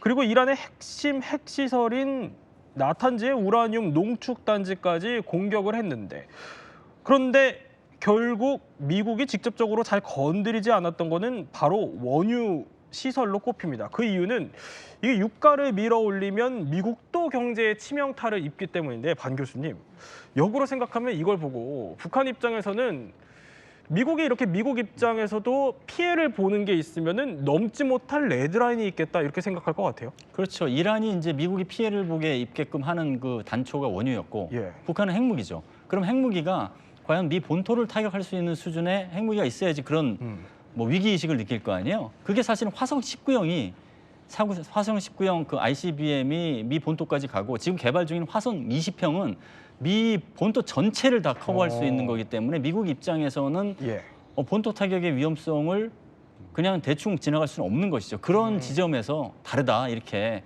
각인시키려고 하는 것이죠. 아, 그러면 또 다른 키워드 한번 살펴보도록 하죠. 이번에 21세기 전쟁으로 김정은이 배운 것, 바로 체제 붕괴를 노린다라는 걸 배웠다. 이건 무슨 얘기냐? 자, 그러니까 미국이 이번에 그 이란과의 전쟁 초기에 이영도 센터장님, 하메네이 그 제거 작전 때 사이버 작전을 통해서 이란 내부에서 이제 민중 봉기가 일어나는 걸 노렸다. 이런 얘기가 있었어요. 바데사바라는 앱이 있습니다. 이란 국민 한 500만 명이 쓰는 앱인데요. 이게 뭐냐면 하루 기도 시간을 알려주는 거예요. 그러니까 기도 시간이 되면 알람도 울리지만 심지어 나침반 기능이 있어가지고 메카 어느 방향을 향해서 절을 해야 되는지, 또 내가 몇 번 절을 해야 되는지도 이런 것들을 다 알려주는 이런 시스템인데 이거를 개전 초기에 미국이 해킹을 했습니다. 그래가지고 여기에 복수의 시간이 왔다. 생활 앱인데 거기에 막 이런 게 뜨고 이렇게 되면은 일단 국민들 입장에선 놀라겠지만 그 다음에는 와, 이런 것까지 해킹이 돼? 이러면서 심리적으로 일단 위축되는 이런 거를 느낄 수 있죠. 그리고 그 앱을 통해서 이제 전파가 되는데 이거를 차단해야 되니까 이란 입장에서는 인터넷을 다 차단을 한 거죠. 그러니까 평소 인터넷보다 가동률이 한 1% 정도밖에 안 되고 소통이 안 되니까 주민들 사이에서는 이제 국민들 사이에서 불만이 고조되고 이러는 상황을 미국이 이제 노린 거죠. 그러니까 이게 혹시나 유사시에 북한에 무슨 일이 생기면은 외부에서 이제 북한 내부에 민중 봉기 이런 거를 유도할 수 있다라는 걸 알게 됐을 거라는 거예요. 그렇죠. 그래서 그런지 지금 중동에서 벌어지는 일을 김정은이 내부에 잘 안 알리고 있죠. 그렇죠. 처음에 작년 12월 28일쯤에 그 이란에서 청년들이 위주로 해서 경제 문제에 대해서 좀 봉기가 있었잖아요. 그래서 한 3만 명 정도가 숨지는 이런 상황이 있었는데 그때만 해도 김정은이 그런 걸 알렸거든요. 뭐 너희가 또래의 청년들이 지금 이런 질서를 어지럽히고 있다 이런 정도로 얘기를 했었는데 최근에 이제 이란 지도부가 참수당하고 이런 거는 지금 절대 극비 상황입니다. 그러면 유사시에 북한군의 그 내부 분열 이런 게 제일 위험할 수 있다라는 거 알고 김정은도 평소에 사상 교육을 좀 철저히 할 것 같은데요. 어떻게 교육해요? 최근에 북한 군에는 북한 당에서 북한 정권으로부터 어떠한 충성심을 유발할 수 있는 혜택을 받은 세대가 아니고 정말 장마당에서 부모님들이 나를 키워준 세대가 입대하고 군생활을 하고 있지 않습니까? 그럼 이런 세대일수록 북한에서는 우리가 총대를 틀어줘야 이 정권이 유지가 되고 체제가 유지가 되고 나라를 빼앗기는 일이 없다. 이런 식의 세뇌 교육을 꾸준히 해왔습니다. 그래서 우크라이나 전장에 파견됐던 북한군 병사들이 포로 위험에 딱 갇히게 되니까 수류탄을 스스로 자폭해서 죽는 이런 것들을 그대로 보여주고 있지 않습니까? 그래서 또 지금 현재 포로된 그 2명의 병사도 언제 북한으로 들어갈지 모른다라는 것도 스스로 생각하면서 생활총화를 안에서 둘이서 하고 있다라는 이런 것들이 바로 그 사상교육의 일환으로 나타나는 현상들입니다. 지금쯤 무슨 조치를 취하고 있지 않을까요? 김정은 입장에서는 제가 보면 평양의 방공망 제일 먼저 점검을 할 것 같습니다. S-300 러시아제 그 낡은 방공망으로는 미군이나 또 한미연합전력의 습격을 막을 수 없다. 이거부터 하자. 이러고 두 번째는 뭐 하겠습니까? 주변에 있는 간부들의 동향. 이 중에 혹시 첩자가 있지 않을까? 휴민트가 있지 않을까? 이것도 좀 단속을 해볼 것 같습니다. 반 교수님, 우리도 이제 뭔가 대비를 해야겠다 이런 생각이 드는데요. 그렇죠. 북한이 이제 오판할 수 있을 것 같아요. 예. 지금 이란과 베네수엘라가 저렇게 무너졌지만 북한은 그렇지 않다. 왜 핵무기가 있기 때문에. 그래서 그 핵무기를 등에 업고 그 도발을 더 강화할 수 있어요. 신흥 전차 이제 얘기하듯이 뭐 이렇게 현시하면서 네. 점령까지 얘기하잖아요. 그 와중에 핵무기만 믿고 너무 고강도 도발에 나설 그런 오판의 요소지가 있기 때문에 오판을 그럼 어떻게 줄일 것이냐. 그래서 뭐 한미 연합 방위 태세, 그다음에 자강에 기반한 뭐 말씀드린 것처럼 한국형 삼축 체제 이런 것까지 공고화하는 게 필요하겠습니다. 네, 또 세 분과 함께 현대전을 경험한 북한의 군사력 변화 그리고 우리의 대비책까지 한번 짚어봤습니다. 모스타바의 두문불출 두고도 이런저런 설왕설래 말들이 있지만 이런 상황 속에서 자, 북한에서요 성명이 하나 나왔습니다. 외무성 명의로 이란의 새 지도자 선출과 최고 지도자를 스스로 선출한 이란 인민의 권리를 함께 존중한다. 자, 조 박사님, 이란이랑 뭐 북한이 가까운 건 알겠지만 김정은이 이러면 트럼프 심기 건드리는 거 아니에요? 그런데 지금 또 김여정 담화를 보면 이번 FS 훈련에 담화를 냈는데 미국이나 트럼프란 말이 전혀 없어요. 그냥 적국이란 말만 있습니다. 여기에서도 지금 북한의 세계적인 반미 연대의 축이 베네수엘라, 그다음에 이란이거든요. 그렇다면 북한의 여러 가지 중요 기념일이나 이럴 때 이란에서 항상 축전을 보냈거든요. 그런 면에서는 제가 보기에는 그냥 넘어갈 수는 없다. 그러나 여기서 뭐 미국을 비난하고 특정 트럼프를 비난하거나 그런 얘기는 없거든요. 그러니까 수위를 조절하면서 이란에게 성의 표시했다 이렇게 볼 수가 있고, 또 하나는 북한은 지금 전쟁이 끝나길 기다릴 거예요. 왜냐하면 이란과 북한은 핵과 미사일 커넥션이 있거든요. 그럼 이란이 타격받은 원심 불릭이 북한이 제조 능력이 충분하고 이란의 미사일 산업을 재건할 수 있는 건 북한이거든요. 그렇기 때문에 북한으로서는 이란과의 관계를 계속 지속할 필요가 있는 거죠. 그러니까 관계 지속을 위해서라도 그냥 해야 할 건 한 건데 수위 조절은 나름대로 한 거다 이런 분석을 주셨는데 오늘 이 상황도 한번 보죠. 오늘 보도된 건데 자, 김정은, 김주에 저렇게 나란히 앉아서 뭐 하고 있냐. 자, 전략 순항미사일 시험 발사를 참관했다라면서 보도한 겁니다. 자, 뒤에 주먹 불 끈지는 북한 고위 관료까지 박수 막 치고요. 김주에도 자세히 보면은 주목을 쥔 것 같습니다. 자, 보면은 굉장히 북한에서 성공했다, 우리 미사일 발사 잘했다 저렇게 하는데 아니 뭐 아까 그 외무성 대변인 성명이야 그렇다 쳐도 트럼프 눈치 좀 봐야 되는 이 상황에서 왜 자꾸 군사행보 하는 겁니까? 저걸 보면 좀 블랙 코미디 같은 게 4일날 분명히 5발이나 연속 쐈거든요. 근데 지금 그때는 김정은이 이때 남포에 갔어요. 네. 근데 지금은 남포가 아니라 지금 저 평양일 거예요. 평양에서 지금 화상으로 보는 거거든요. 아, 화상으로? 그런데 지금 며칠 되지 않고 나서 지난번에 함정에서 순항미사일을 연속 저렇게 보세요. 저건 다연장 로켓이 아니고 순항미사일인데 세상에 저렇게 순항미사일을 빨리 쏘는 데가 없어요. 저건 목표물을 맞추는 게 목표가 아니라 우리 이렇게 빨리 쏠 수 있다는 거 보여주는 거거든요. 그다음에 저 함정을 갔음에도 불구하고 저 미사일 발사할 때는 김정은은 밖에 있었어요. 왜냐 사고가 날 수도 있으니까. 그러니까 지금 며칠 되지도 않았는데 또 얘기를 한다? 근데 또 어떤 특징이 있냐면 순항미사일은 유엔 결의 위반이 아니에요. 근데 또 저걸 전략이라고 그랬거든요. 그러면 전략엔 핵탄두 탑재한다는 얘기거든요. 그러니까 며칠 사이에 남포에 갔다가 화상으로까지 또 봐야 돼. 이거 전혀 없거든요. 그렇다면 뭔가 조급함이 보인다. 본인들의 존재감을. 그렇게 볼 수 있어요. 또 하나 숨은 저 손드는 게 이재룡이고요. 리재룡. 옆에가 리일환이거든요. 노동담의 핵심입니다. 저 손드는 사람이 조직 담당 비서고 옆에 있는 사람이 선전 담당이거든요. 저 둘이 노동당의 최고거든요. 지금 북한 최고의 수뇌부가 다 모인 겁니다. 거기에 지금 김주애가 있거든요. 저 그림도 김주애의 위상을 알려주는 김주애도 막 손을 이렇게 불끈하네요. 저런 장면 거의 처음 보는 것 같아요. 그 눈도 지금 그냥 보는 그 눈초리가 아니잖아요. 일부러 강인하게 나오잖아요. 지금. 그렇군요. 카메라를 의식하고 또 손을 한 거다. 이렇게 또 볼 수도 있겠네요. 자, 이렇게 북한 동향도 심상치 않은 가운데 자, 성주 인근. 우리나라의 성주 인근에선 이런 장면이 포착됐습니다. 자, 시골길에 저렇게 차량 행렬이 이어지는데 저 위에 차량 위에 보면은 가림막에 뭔가가 덮여져 있는데 저게 뭐냐? 바로 사드 발사대라는 겁니다. 이원상 교수님, 저걸 어디로 왜 지금 가져가는 거죠? 지금 전쟁을 하고 있는 호르무즈 해협 쪽으로 아마 갈 겁니다. 그러니까 그 주변에 있는 걸프 산유국들, 그 쿠웨이트, 카타르, 이런 나라들은 보면 굉장히 작은 나라들이에요. 물론 나름대로 자기들도 대공망원을 가지고는 있지만 지금 이란이 굉장히 많은 그 미사일과 드론을 쐈기 때문에 그거 하느냐고 아마 제가 알기로는 거의 다 소진을 했을 겁니다. 그러다 보니까 그런 것들을 지금 방어해야 되는데 지금 그 아랍 국가들의 그 반미 감정은 뭐냐 하면 전쟁은 너네들이 일으켰는데 고통은 왜 우리가 받냐.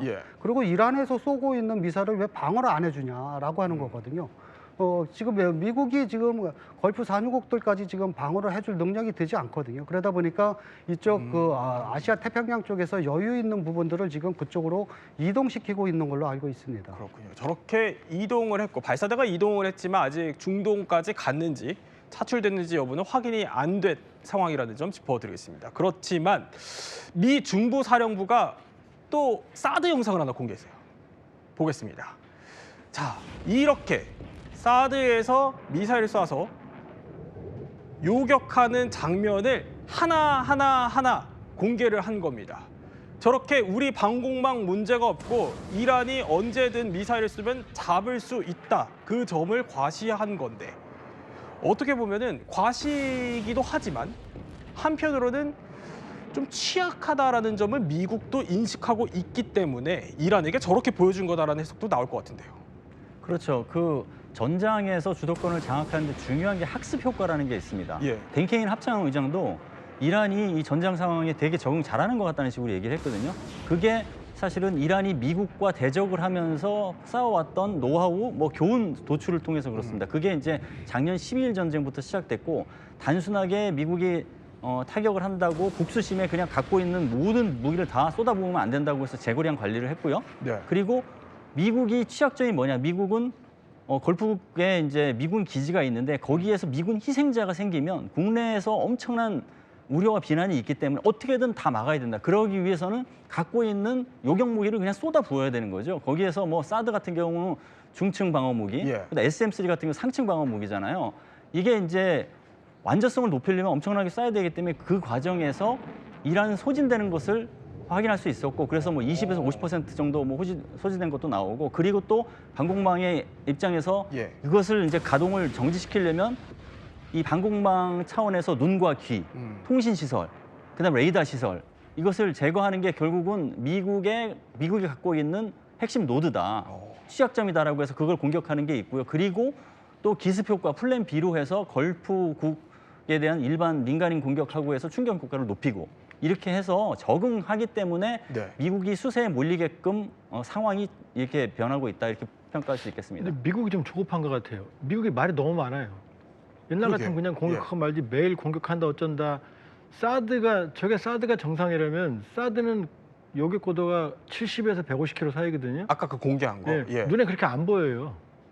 더 높은 고도거든요. 그렇다면 저게 시험 영상일 텐데 저런 것까지 공개할 정도면은 미국도 지금 상당히 다급하다 이렇게 볼 수 있어요. 다급하다. 그러니까 반 교수님 설명과 조원 박사님 설명을 종합하면 이란이 이제는 화력으로는 잘 안 되는 것 같으니까 그나마 조금 취약한 미국의 방공망을 때리는 쪽으로 전략이 바뀌었고 미국도 긴장하기 시작했다. 이런 쪽으로 귀결이 됩니다.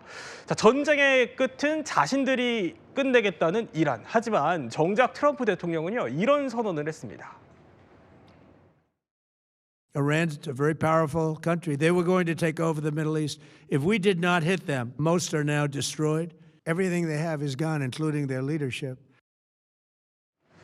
자, 트럼프는요, 지금 전황에서 이런 얘기를 합니다. 우리는 이미 이란을 완전히 박살냈다. 자, 그러니까 이미 군사적 목표를 달성했다 이런 뜻처럼 들리기도 하고요. 그런데 백악관 대변인도 또 여기에 말을 보탭니다. 보면 최고 사령관이 목표 달성을 판단하면 거기서 그냥 작전이 끝나는 거다. 이란이 무조건 항복해야 한다. 그런 의미는 아니다라는 겁니다. 그러니까 이 두 사람의 말을 종합하면 조한 박사님. 예. 그러니까 지금 이 상황에서라도 트럼프가 그냥 결정만 하면 끝낼 수 있겠다 이런 얘기예요? 트럼프가 며칠 전에 그랬잖아요. 무조건 항복하라고. 근데 대변인이 무조건 항복 아니래잖아요. 왜 이래요? 자, 트럼프의 매직이 유가거든요. 네. 지난해 연말 55달러였어요. WTI 소프트 텍사스는. 이틀 전에 110달러 갔잖아요.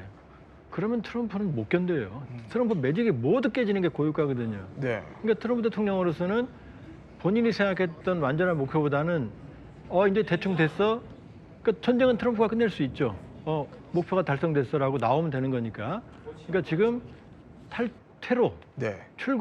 출구를 위한 사전 작업으로 봐야 된다 이렇게 봐야겠죠. 사전 작업이다. 어쨌든 미국도 지금으로선 출구를 빨리 찾아야 하는 상황인데 갑작스럽게 지금 미국 내에서요 이 사람이 논란입니다. 트럼프의 손녀 카이 트럼프. 아니 전쟁 중에 구설수에 올랐더라고요. 지금 이것 때문에요.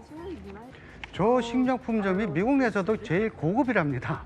그래서 굉장히 비싼데 네. 저기를 경호원을 대동하고 갔거든요. 그러니까 초호화 쇼핑을 한 건데 전쟁 중에. 네, 그러다 보니까 미국 국민들은 아니 세금을 써가면서 이 경호원 대동해서 지금 쇼핑을 하고 예. 국민들은 지금 고유가 때문에 고통을 받고 있다. 그러니까 이게 말이 되느냐. 그리고 트럼프 자신은 골프 치러 가고 그러니까 이게 지금 전쟁을 대하고 그다음에 지금 유가가 요동을 치고 전 세계 지금 경제가 인플레이션이나 디플레이션으로 지금 고통을 받고 있는데 이렇게 해도 되는 거냐 하는 그런 비난 여론이 지금 굉장히 크게 나오고 있습니다. 자, 그럼 미국을 뒤집어 놓은 트럼프 소년 목소리도 한번 들어보시죠. Alright guys, so welcome back to the channel. Right now we are in Erewhon, which is in LA. If you guys don't know Erewhon's the most expensive grocery store pretty much out there. Everything's crazy expensive. So we're gonna get my favorite stuff. Like I'm gonna go bankrupt with this stuff. I'm gonna need to file for bankruptcy. 자, 저런 말에 미국 사람들 뿔이 단단히 났습니다. 카이, 그러니까 이 손녀가 미군에 징집돼야 된다. 세계가 난리가 났는데 이거 너무나 좀 부적절하다 이런 비판이 쏟아지는 겁니다. 조 박사님, 어떻게 보세요? 지금 트럼프 대통령의 특징이 정치를 비즈니스로 하거든요. 과정은 안 중요합니다. 결과만 중요해요. 그러니까 골프 치고 저래도 결과만 좋다고 생각을 하는 거거든요. 그러니까 아마 그런 의미에서는 사실 트럼프 대통령의 가풍에 영향을 미쳤다고 봐야죠. 우리 같으면 절대로 안 되는 거죠, 사실. 그러니까 저런 행동의 흐름을 보면 과정보다는 정치는 의미와 가치거든요. 그러니까 그것과 좀 다른 가풍이라고 볼 수가 있죠. 아니, 트럼프도 골프 치고 모자 때문에 논란이었는데 손녀까지 논란이에요.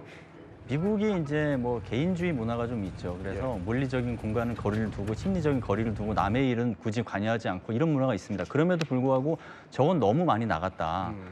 그 뭐 트럼프 행정부에서 그 생활고 이런 거 고려해서 이거를 뭐 정부가 해결해 주겠다는 식으로 얘기도 많이 했고 전쟁이라고 하는 위중한 상황이고 미군이 사망을 했고 지금 부상자도 많은 상황에서 저렇게 가벼운 행동을 하는 것은 안 된다라고 하면서 사실은 미국 내에서도 시민 의식과 집단 지성이 이제 올라가고 있습니다, 사실. 그래서 이제 저런 댓글도 나오는 거고 그래서 내부적으로도 미국이 이제 강한 국가로서 많이 성장을 했지만 반성의 지점이 뭔가라는 이런 자성과 성찰도 조금씩 올라가고 있다는 것에 주목할 필요가 있을 것 같습니다. 네, 또 세 분과 함께 이렇게 오늘 이야기 더 전황 중심으로 한번 살펴봤다면요.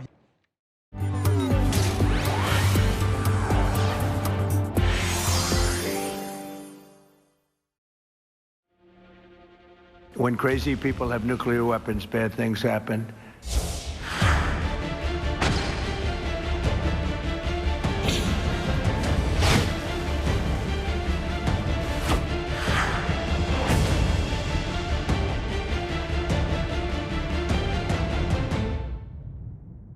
이렇게 미국과 이란의 전쟁이 끝나질 않는 가운데 이번에는 북한 김여정이요.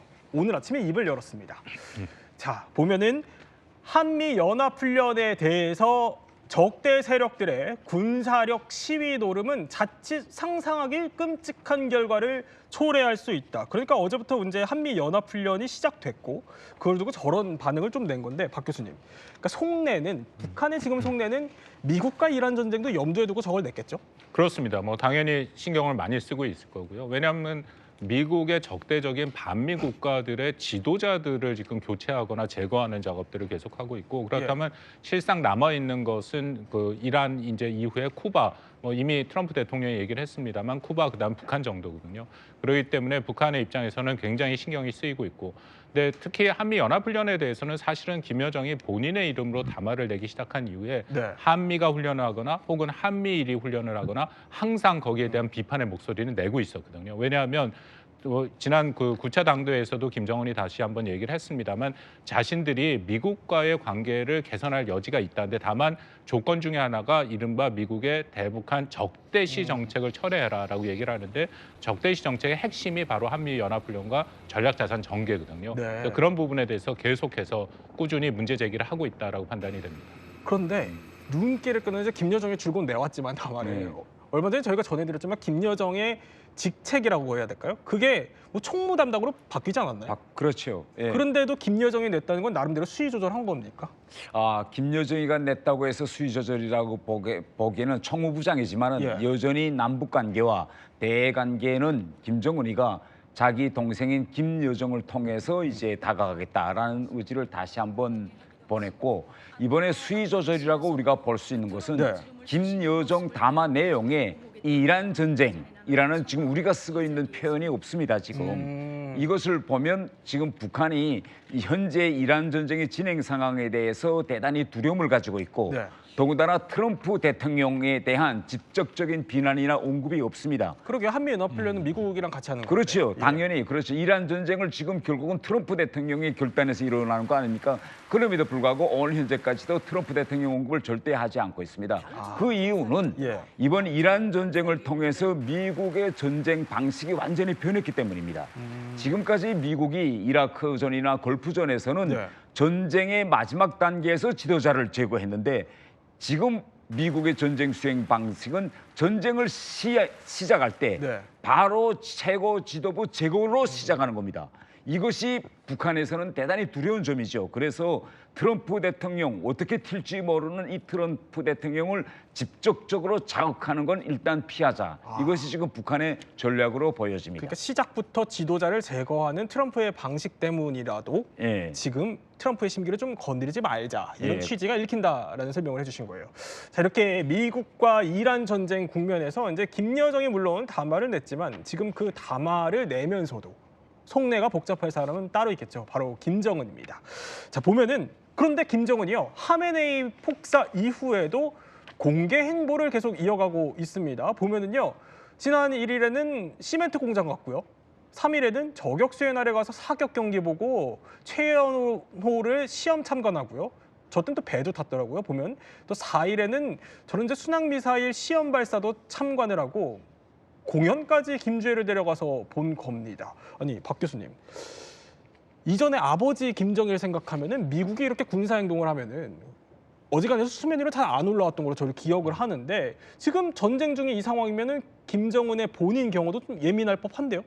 그렇습니다. 그럼에도 이런 식으로 자신의 일상생활, 현지 지도를 하고 있다는 것은 애써 태연한 척하는 것이고 또 이른바 일종의 정치적 메시지도 보내고 있다라고 판단이 되거든요. 앞서 우리 말씀 나눈 것처럼 어쨌든 뭐 북한의 입장에서는 큰 부담을 가질 수밖에 없고 지도자들이 제거가 되고 있는 상황에서 그런 상황에서 만약에 김정은이 잠적을 한다든지 자기 아버지처럼 그렇게 될 경우에는 이것은 겁먹었다라는 그런 메시지가 오히려 전달될 수밖에 없고 혹은 김정은이 안 나타나면 늘 얘기가 되는 것이 김정은의 건강 문제죠. 그런 문제도 불거질 수 있기 때문에 오히려 자신들이 원래 계획됐던 거 심지어는 부녀자의 날에는 주회까지 데리고 나오지 않았습니까? 그렇게 일상을 함으로써 북한은 이란과 다르다.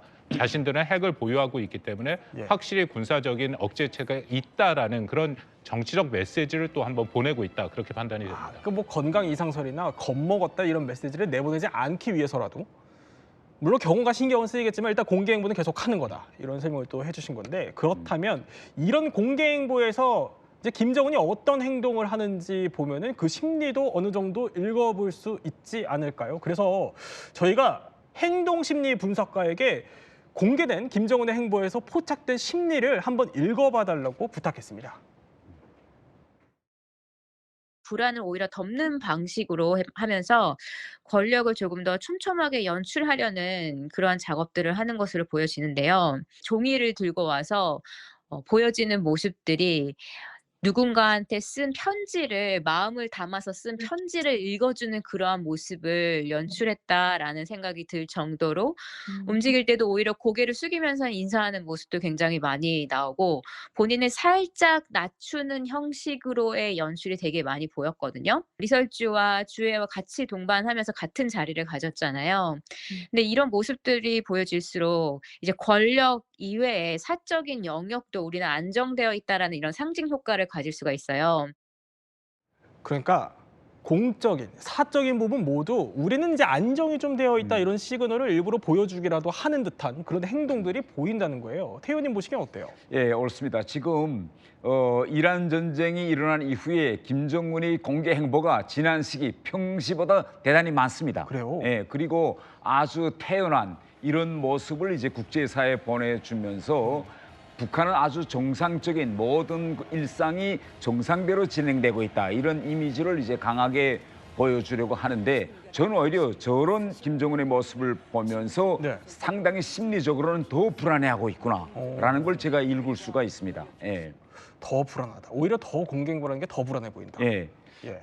어쨌든 김정은 입장에서는 이제 자신들과 또 비슷하게 핵을 개발하려고 하고 있고 협상 과정에서 미국으로부터 공습을 받은 이란을 보는 속내가 상당히 복잡하겠죠. 그러면 지키고 싶은 것들이 상당히 또 많을 텐데 지금부터 바로 짚어보겠습니다. 이른바 김정은이 지키고 싶은 것. 자, 첫 번째는 바로 핵 빼놓을 수 없습니다. 왜냐하면 이란이 미국과 이제 핵 협상을 하다가 결렬된 뒤에 결국 공습으로 이어졌기 때문일 텐데 일단 트럼프가 바라보는 북한의 핵 상황부터 정리해보죠. 이렇습니다. 이제 김정은은 핵 파워다. 북한을 일종의 핵 파워라 생각한다. 그러니까 김대엽 평론가. 일단 북핵의 개발 단계가 트럼프 인식에는 이란보다는 좀 더 고도화되어 있고 어떻게 보면 사실상 인정한다는 것 같기도 하고요. 맞습니다. 그러니까 트럼프 2기 행정부가 출범하면서 트럼프 대통령이 이제 북한의 핵과 관련된 발언들이 여러 개 있었는데 그 내용들을 보면 공개적으로 북한을 핵보유국이라고 얘기하지 않지만 돌려서 많이 핵보유국이라는 얘기를 꺼냈습니다. 그러니까 이란과는 좀 지금 차원이 다른 거죠. 이란은 핵무기를 만들기 위한 핵물질을 추출해내는 과정에서 사실 공습이 진행된 거고 북한은 뭐 많은 분들, 시청자분들도 아시다시피 수차례 핵실험을 통해서 사실상 핵무기를 보유하고 있는 상황으로 봐야 됩니다. 그리고 또 한 가지 문제는 지금 핵무기 보유량이 계속 늘어나고 있어요. 늘어나고 있어요. 네. 그래서 지금 이제 지난해 기준으로 봤을 땐 최소 127개에서 150개 정도로 지금 보고 있고 지금 화면 나오고 있지만 계속해서 그 지금 수치를 보시면 아시겠지만 지금 추정치가 작년 추정치가 한 150여 발 정도 되는 걸로 지금 예상을 하고 있습니다. 그럼 이 정도면 이란이랑 비교할 수 없는 수준인 거예요? 이란은 제로였고 북한은 150이라는 거죠. 그러니까 미국도 섣불리 지금 북한의 핵과 관련된 뭔가 군사작전을 하기에는 좀 부담이 있다라고 좀 생각이 될 수 있고 근데 지금 가장 우려되는 거는 계속적으로 지금 이 핵무기를 만들 수 있는 핵물질을 지속적으로 생산해내고 있다는 겁니다. 그렇군요. 그러니까 이제 김정은 북한 국무위원장 같은 경우는 23년 초에 그 당 전원회의를 통해서 이 핵무기 보유량을 기하급수적으로 늘릴 것이다. 그리고 아까도 봤지만 최연함 같이 이런 여러 가지 그러니까 발사 수단들에 대한 투자도 계속적으로 이루어지고 있다는 점은 상당히 우려되는 대목이라고 할 수 있겠습니다. 그런데 아까 핵시설들 지도 그래픽 한번 다시 볼까요? 보면은 사실 북한을 가본 사람이 얼마나 될까 싶긴 합니다만 보면은 지금 뭐 구성에도 있고 영변에도 있고 강선에도 있고 이렇다라는 건데 아니 박 교수님 사실 지금쯤이면 공습 상황을 대비해서라도 북한이 더 숨겨놓지 않겠어요? 우라늄 농축 시설 같은 경우에는 은폐가 쉽죠. 그렇기 때문에 시설 자체가 그렇게 큰 시설이 필요치 않고 그럼에도 우리가 2019년 2월 하노이 정상회담, 미북 간의 정상회담을 보면 당시 트럼프 대통령이 이 북한의 우라늄 농축 시설 비밀 시설들을 알고 있었다라고 해서 김정은에게 이 시설들을 다 한꺼번에 사찰을 받고 폐기해라라고 요구를 했는데 김정은이 받아들이지 않았다라고 알려져 있거든요. 미국이 또 한국과 더불어서 갖고 있는 감시 정찰의 능력으로 보면은 일정 수준 확인이 된다라고 판단이 됩니다. 특히 그것이 이제 소규모 시설의 은폐가 가능하고 은폐가 쉽다 하더라도 거기에 전력이 많이 들어갑니다. 그러니까 전력이 들어가는 그런 판단을 해서 그 지역이 만약 일순간에 어떤 전력이 들어간다면은 이 우라늄 농축 시설이라고 볼 수 있는 것이고요. 현재는 조금 전에 나온 3개 시설이 있고 나머지에도 한 2개 정도 시설이 더 있는 것으로 알려져 있는데 아마도 이란의 이런 상황을 보고 김정은은 이것을 좀 더 깊숙한 곳에 혹은 또 새로운 곳으로 옮기려고 하는 그런 시도를 할 수는 있겠죠. 할 수도 있다. 물론 만에 하나 이제 한반도의 안전을 위해서라도 위협받는 상황이 벌어져서는 안 되겠지만 저희가 대비를 하자는 차원에서 지금 또 이란이 공습을 받고 있고 그렇기 때문에 그런 차원에서 짚어보자면 태연님, 그러니까 이란 같은 경우도 나탄즈, 뭐 포르도, 이스파한 뭐 이런 여러 가지 핵시설들이 있었어요. 그럼 만약에 미국이 북한의 핵시설을 노린다면은 우선순위가 어떻게 될까요? 저는 그 이란과 북한의 차이점은 이란은 핵 물질을 지금 만드는 단계였습니다. 그래서 미국으로서는 그런 핵 물질을 만드는 걸 이번에 제거하는 것이 제일 중요했는데 북한의 경우에는 핵 물질을 만드는 단계가 아니라 그 물질로 이미 핵무기를 만들어서 실전 배치하고 있는 전혀 다른 상황입니다. 그래서 미국의 경우에는 저렇게 우라늄이나 플루토늄 농축 시설을 타격하는 것보다는 이미 만들어 놓은 미사일 기지들을 먼저 선제 타격해서 핵 미사일이 단 한 발이라도 우리 한국이나 일본, 미국으로 날아오지 못하게 막는 것이 저는 미국의 최우선 순위다. 그래서 이란 전쟁에 접근하는 미국의 방식과 또 북한에 접근하는 미국의 방식은 저는 다를 거라고 생각해요. 그리고 이 대목에서 우리가 가장 중요한 것은 지금 북한이 이란 전쟁을 어떻게 읽고 있느냐. 이게 아주 중요합니다. 이라크 전쟁 끝난 이후에 북한의 군사 전력이 많이 변했습니다. 그래서 이라크 전쟁을 보고 북한이 앞으로의 전쟁은 김정일이가 알 전쟁이다. 미사일 전쟁이다. 그래서 공군력은 좀 포기하고 그때부터 대량 미사일로 넘어갔거든요. 그런데 지금 이란 전쟁을 보면서 지금 이번에 김정은의 공개 행보를 보면 특징이 있습니다. 이란 전쟁이 일어나자마자 제일 먼저 찾아간 것이 시멘트 공장입니다. 그러면 왜 시멘트 공장을 김정은이가 제일 먼저 갔느냐? 지금 북한의 모든 핵시설과 김정은의 집무실은 미국의 벙커버스터 가지고 타격할 수 없다고 생각하고 다 만들었어요. 왜냐하면 지하철 같은 거 지하 100m 이상입니다. 그러면 북한 주민들에게 미국이 가지고 있는 미사일로 아무리 때려도 이 안에만 들어가면 다 산다 했거든요. 그런데 지금 미국이 이란에 지금 뭐 포로드라든가 나탄즈 핵시설을 때리고 있는데 평균 이제 이란의 핵시설은 산악의 100m 밑에 있다고 그래요. 그런데 지금 때려서 미국이 제거하겠다는 거 아닙니까? 그러면 기존에 북한이 만들어놓은 모든 이거 지하 핵시설 무의미하죠. 연이어 벙커버스터로 같은 지점을 때려서 파괴한다면 그래서 이제 향후 앞으로 북한은 더 추가적인 지하 핵시설 더 깊이 더 두껍게 만들 겁니다. 그러면 제일 많이 필요한 게 뭐겠습니까? 시멘트. 철과 시멘트죠. 그래서 시멘트. 그래서 저는 제가 시멘트 공장 갔다 왔을 때 북한이 지금 현재 가지고 있는 모든 지하 핵시설은 이란 전쟁을 통해서 무의미하다고 봤다. 다음 하나는 지금 김정은이가 지금 있는 그 집무실 이게 조선노동당 중앙위원회 본부입니다. 이걸 1980년에 제가 국제관계대학 다닐 때 당 간부 양성기관 이하면 당학교 학생들을 통해서 이 청사를 지었어요. 지을 때 슬로건이 뭔가면 핵 발전소보다 더 든든하게 지어라. 이게 슬로건이었습니다. 이게 뭔가면 지상에 있지만은 핵 발전소들이 지상에 있습니다. 이걸 그 어떤 공군기나 미사일을 때려도 핵 발전소 파괴 못하니까 그 정도로 짓자해서 그렇게 두껍게 지었는데 이번에 결국 이란 최고지다 하메네이 자기 집무실에서 회의하다가 결국 때려서 죽지 않았어요. 그러면 지금 기존에 가지고 있는 김정은의 뭐 특각이라든가 지하 벙커라든가 집무실 다 무의미하죠. 새로 만들어야 됩니다. 이제는 이란 전쟁을 통해서. 그래서 가장 중요한 것은 지금 현재 북한이 바라보는 건 시멘트, AI 기술, 그다음에 드론이다. 그래서 앞으로 북한의 군사 전략과 많은 이제 군사 지하 핵시설 건설이 저는 진행될 거라고 저는 보여집니다. 또 김정은의 시멘트 공장 행보에 이런 숨은 의미가 있다라는 분석을 또 해주셨어요. 자, 그런데 아까 이제 벙커버스터 얘기를 잠깐 해주셨지만 만에 하나 이제 가상 상황이지만 대비 차원에서 짚어보면 미국이 과거 전례를 한번 생각해 보면 김대영 의원, 예. 혹시 북한의 핵시설들을 상대로 예. 뭐 특정 무기 같은 거를 활용해서 제거할 그런 시나리오도 지금 짜놨을까요? 뭐 충분히 그럴 가능성이 있고요. 그러니까 포로도 시설 타격했던 지금 영상에 나오는 예. 그렇게 이제 B2 포켓 같은 데서 GBU-57, 그러니까 현존하는 최강의 벙커 버스터를 사용할 수도 있습니다. 다만 이제 이란과 북한은 한 가지 차이점이 있어요. 그러니까 누차 설명드리지만 이미 북한은 사실상 핵보유국이기 때문에 단순히 핵시설을 파괴하는 것보다는 지금 갖고 있는 핵무기라든가 핵탄두, 그다음에 핵물질 이거를 얼마만큼 빠른 시간 안에 미군의 수중에 들어오게 하느냐. 그래서 지금 이제 한미 연합 연습이 진행 중이죠. 네. 그래서 최근 몇 년 동안의 한미 연합 연습을 보면 실제로 한국에 있는 미 육군들이 그런 훈련을 많이 합니다. 그러니까 이제 북한의 특정 핵기지를 가상을 해놓고 거기에 들어가서 핵물질이나 아니면 대량殺伤 무기, 거기에는 뭐 화학 무기도 있을 수 있고 생물 무기도 있을 수 있고 이런 것들을 빠른 시간 내에 가지고 나오는 그런 훈련들도 상당히 많이 진행을 하고 있습니다.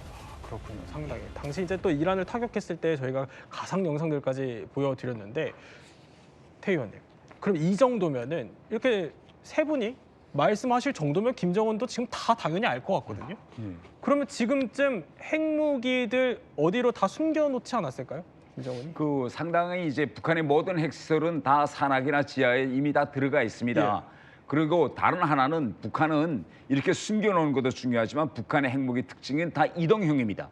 가지고 있는 미사일을 테리라는 발사 차량이라든지 아니면 기차, 발사 기차에다 실어가지고 그것이 위성에서 봤을 때는 더 화물을 실은 기차인지 아니면 사람이 탄 객차인지 분간할 수 없게 이렇게 해놓기 때문에 이동형 이런 미사일을 얼마나 더 많이 이제 시설들에다가 은폐하겠냐. 그리고 이번에 이란 전쟁이 터진 다음에 김정은이가 찾아간 것이 바로 최연호 군함입니다. 그렇더라고요. 그래서 지금 김정은은 지금 핵 동력 추진 잠수함도 만들겠다고 해서 향후 북한과 같이 자그마한 영토에서 핵 미사일들을 숨기는 방법은 결국은 이젠 바다밖에 없다. 여기 이렇게 공개했잖아요. 그때. 그래서 향후 앞으로 북한은 더 많은 미사일들을 바다로 저렇게 선박으로 옮기든지 아니면 러시아의 도움으로 핵 동력 추진 잠수함을 만들어서 가지고 있는 미사일을 이제는 지상이 아니라 바다 깊숙한 곳으로 숨기는 방향으로 전환할 것 같습니다. 저러면서 저렇게 미사일을 5발 정도 쏘는 것까지 영상으로 연달아서 공개를 했더라고요. 보니까 이 정도라는 건데 김정은이 지키고 싶은 게 핵이라면 두 번째는 뭘까요? 바로 김정은 본인의 신변이겠죠. 그럴 만도 한 게 김대영 의원. 그러니까 앞서 트럼프가 마두로 체포하고 하메네이 제거한 게 굉장히 빨리 했잖아. 이게 다 미군의 정보력 때문 아니었나요? 맞습니다. 사실은 이런 참수작전의 가장 큰 변수는 주변에 정말 신뢰할 수 있는 정보원이 있느냐 없느냐입니다. 그렇기 때문에 사실 하메네이도 1시간 만에 제거가 됐고 지금 영상으로 나오지만 마두로는 2시간 만에 미군의 특수부대에 체포가 됐죠. 그렇죠. 그러니까 그런 정보를 줄 수 있는 정보원이 굉장히 중요해요. 또 한 가지는 최근에는 이제 인공지능으로 표적 동선을 파악을 하기 때문에 그런 기술들과 전통적인 정보원이 결합이 되면 이러한 전격적인 작전이 가능한데 아마 지금 이 김정은 입장에서 가장 불안한 건 자기 주변에 혹시 미국과 한국에 그런 정보원이 있지 않을까? 첩자가 있지 않을까? 제가 봤을 때 그런 불안감이 오히려 더 클 것 같아요. 그래서 이제 이런 것들이 어쩌면 변수가 될 수 있고 그러면 또 숙청으로 이어질 수 있겠죠. 뭔가 뒤집어 씌워서 그 주변 인물을 또 숙청할 수도 있고 그런 일이 좀 벌어지지 않을까 좀 생각이 됩니다. 숙청까지. 근데 일단 하메네이랑 마두로 얘기를 하셔가지고 생각을 해보면 마두로 같은 경우에는 제 기억으로는 침대에서 체포됐던 걸로 기억을 하고 하메네이는 집무실에서 회의하다가 폭사한 걸로 기억을 하는데 김정은도 다 알 거 아니에요. 김정은 지금 어디 있을까요? 그게 가장 큰 의문이죠. 저 자체도 지금 이 시점에서 김정은이가 어디에 있을지가 대단히 궁금하고 실제 북한 내부에서 정말 최고위층들도 김정은이 집무실, 실제 집무실이 어딘지 또 집이 어딘지 누구도 모르고 있습니다. 태연님 모르셨어요? 저도 모르고. 그리고 북한에서 이제 김정은이가 우리가 북한 언론을 보면 항상 나돌아다니고 있잖아요. 그런데 평양시에서 김정은이가 차 타고 지나가는 거 볼 사람이 거의나 드뭅니다. 왜냐하면 외곽에 나갔다가 들어올 때는 모두 지하 터널을 통해서 사무실까지 오고 나가고 하기 때문에 북한 주민들조차도 평양시에서 김정은이가 승용차를 타고 지나가는 거 봤느냐 하면 봤다고 말할 만한 사람이 얼마 없죠. 이 정도로 지하 터널이 아주 치밀하게 이제 북한 수도에 이제 있습니다. 저렇게 금수산 태양궁전 밑에 지하 터널이 저렇게 지나다닐 정도로 많이 파놨다는 건데, 근데 태희 의원님, 사실 이제 뭐 우리나라와 미국의 정보력도 어마어마하다 보니까 북한의 지하 벙커가 어디에 있는지 정도는 대략 알고 있긴 할 것 같거든요. 그러면은 김정은이 뭐 새로운 벙커나 새로운 대피로를 팔 가능성도 있지 않겠어요? 대단히 이제 이번 이란 전쟁을 통해서 이제 김정은이가 느낀 바가 많기 때문에 많은 지하 벙커와 터널을 또 팔 겁니다. 그런데 여기서 지금 숨길 수 없는 게 그 입구는 위성에서 포착이 가능해요. 어차피 차가 들어오고 나가고 하니까. 그래서 아마 미국으로서는 어디에 지하 벙커로 들어가는 입구가 있다는 건 알겠지만 그 밑의 내부적인 그런 이제 설계라든가 그 네트워크 망은 미국도 좀 대단히 알기 힘들 것이다. 저는 이렇게 이제 생각됩니다. 미국도 쉽지 않을 거다. 근데 사실 이런 작전 과정에서 아까 김대중 위원이 설명해 주신 거는 휴민트. 그러니까 사람과 사람 간의 접촉을 통해서 얻는 그 정보력의 힘을 잠깐 언급해 주셨거든요. 그러면은 미국이 갖고 있는 휴민트, 대북 정보력, 이거는 지금 어느 정도입니까? 그게 많이 축소가 됐죠. 왜냐하면 코로나19 때 북한이 3년 동안 완전히 국경을 봉쇄해서 아무도 들어가거나 나오지 못했기 때문에 휴민트 자체를 운영하기가 굉장히 어려웠고, 그 이후에도 철저하게 지금 국경을 막고 있기 때문에 사실상 사람을 통한 그런 정보 획득은 쉽지 않다. 그렇다고 미국의 정보력이나 한미의 정보력이 약해졌다라고 보기에는 다른 대체 수단이 있죠. 예를 들어서 음성 신호로 잡고 있는 시긴트라는 것들이 있고 위성으로 바라보고 있는 거고, 저는 이 문제를 보고 늘 생각나는 게 수년 전에 한번 김정은이 한 달 동안 안 나타난 적이 있지 않았습니까? 그래서 미국의 CNN을 비롯해서 미국 방송들이 김정은 유고서를 얘기를 한 적이 있어요. 근데 당시에 트럼프 대통령 때 일기 때였는데 기자들이 트럼프 대통령한테 계속 김정은이 어디 있느냐라고 물어봤더니 트럼프 대통령이 분명히 압니다. 아는데 말은 못하고 그래서 계속해서 말을 돌리더라고요. 자기는 알고 뭐 괜찮은 것 같은데라고 얘기해요. 그렇다면은 그 당시에 잠적했을 때도 미국은 정보력을 갖고 김정은이 어디 있었는지 확인은 하고 있었다. 나중에 알고 봤더니 원산에 있었거든요. 그런 정보력은 여전히 있다라고 판단은 됩니다. 시긴트, 음성을 활용한 정보력까지 말씀을 해주셨는데, 아까 이제 김대중 의원이 잠깐 언급했던 건 보통 이제 이런 일이 생기면 측근부터 의심한다는 거예요. 이제 김정은을 또 가까이서 아시니까 어때요? 그런 사례가 있어요? 일단 이거 이란 전쟁이 일어난 다음에 김정은은 북한을 좀 더 고립시키고 있습니다. 오늘 이제 나온 뉴스에 의하면 4월 달 이제 김일성 생일을 맞으면서 하기로 되어 있던 평양 국제 마라톤 대회를 오늘 취소했다고 합니다. 그래요? 그래서 외국인들이 평양에 도착해서 마라톤 대회에 참가하면 달리면서 얼마나 많은 사람들을 접촉하겠습니까? 뭐 길거리에서 물도 주고 평양시 여러 것도, 이것을 통해서 김정은이 동성이 나갈까 봐 일단 취소했고요.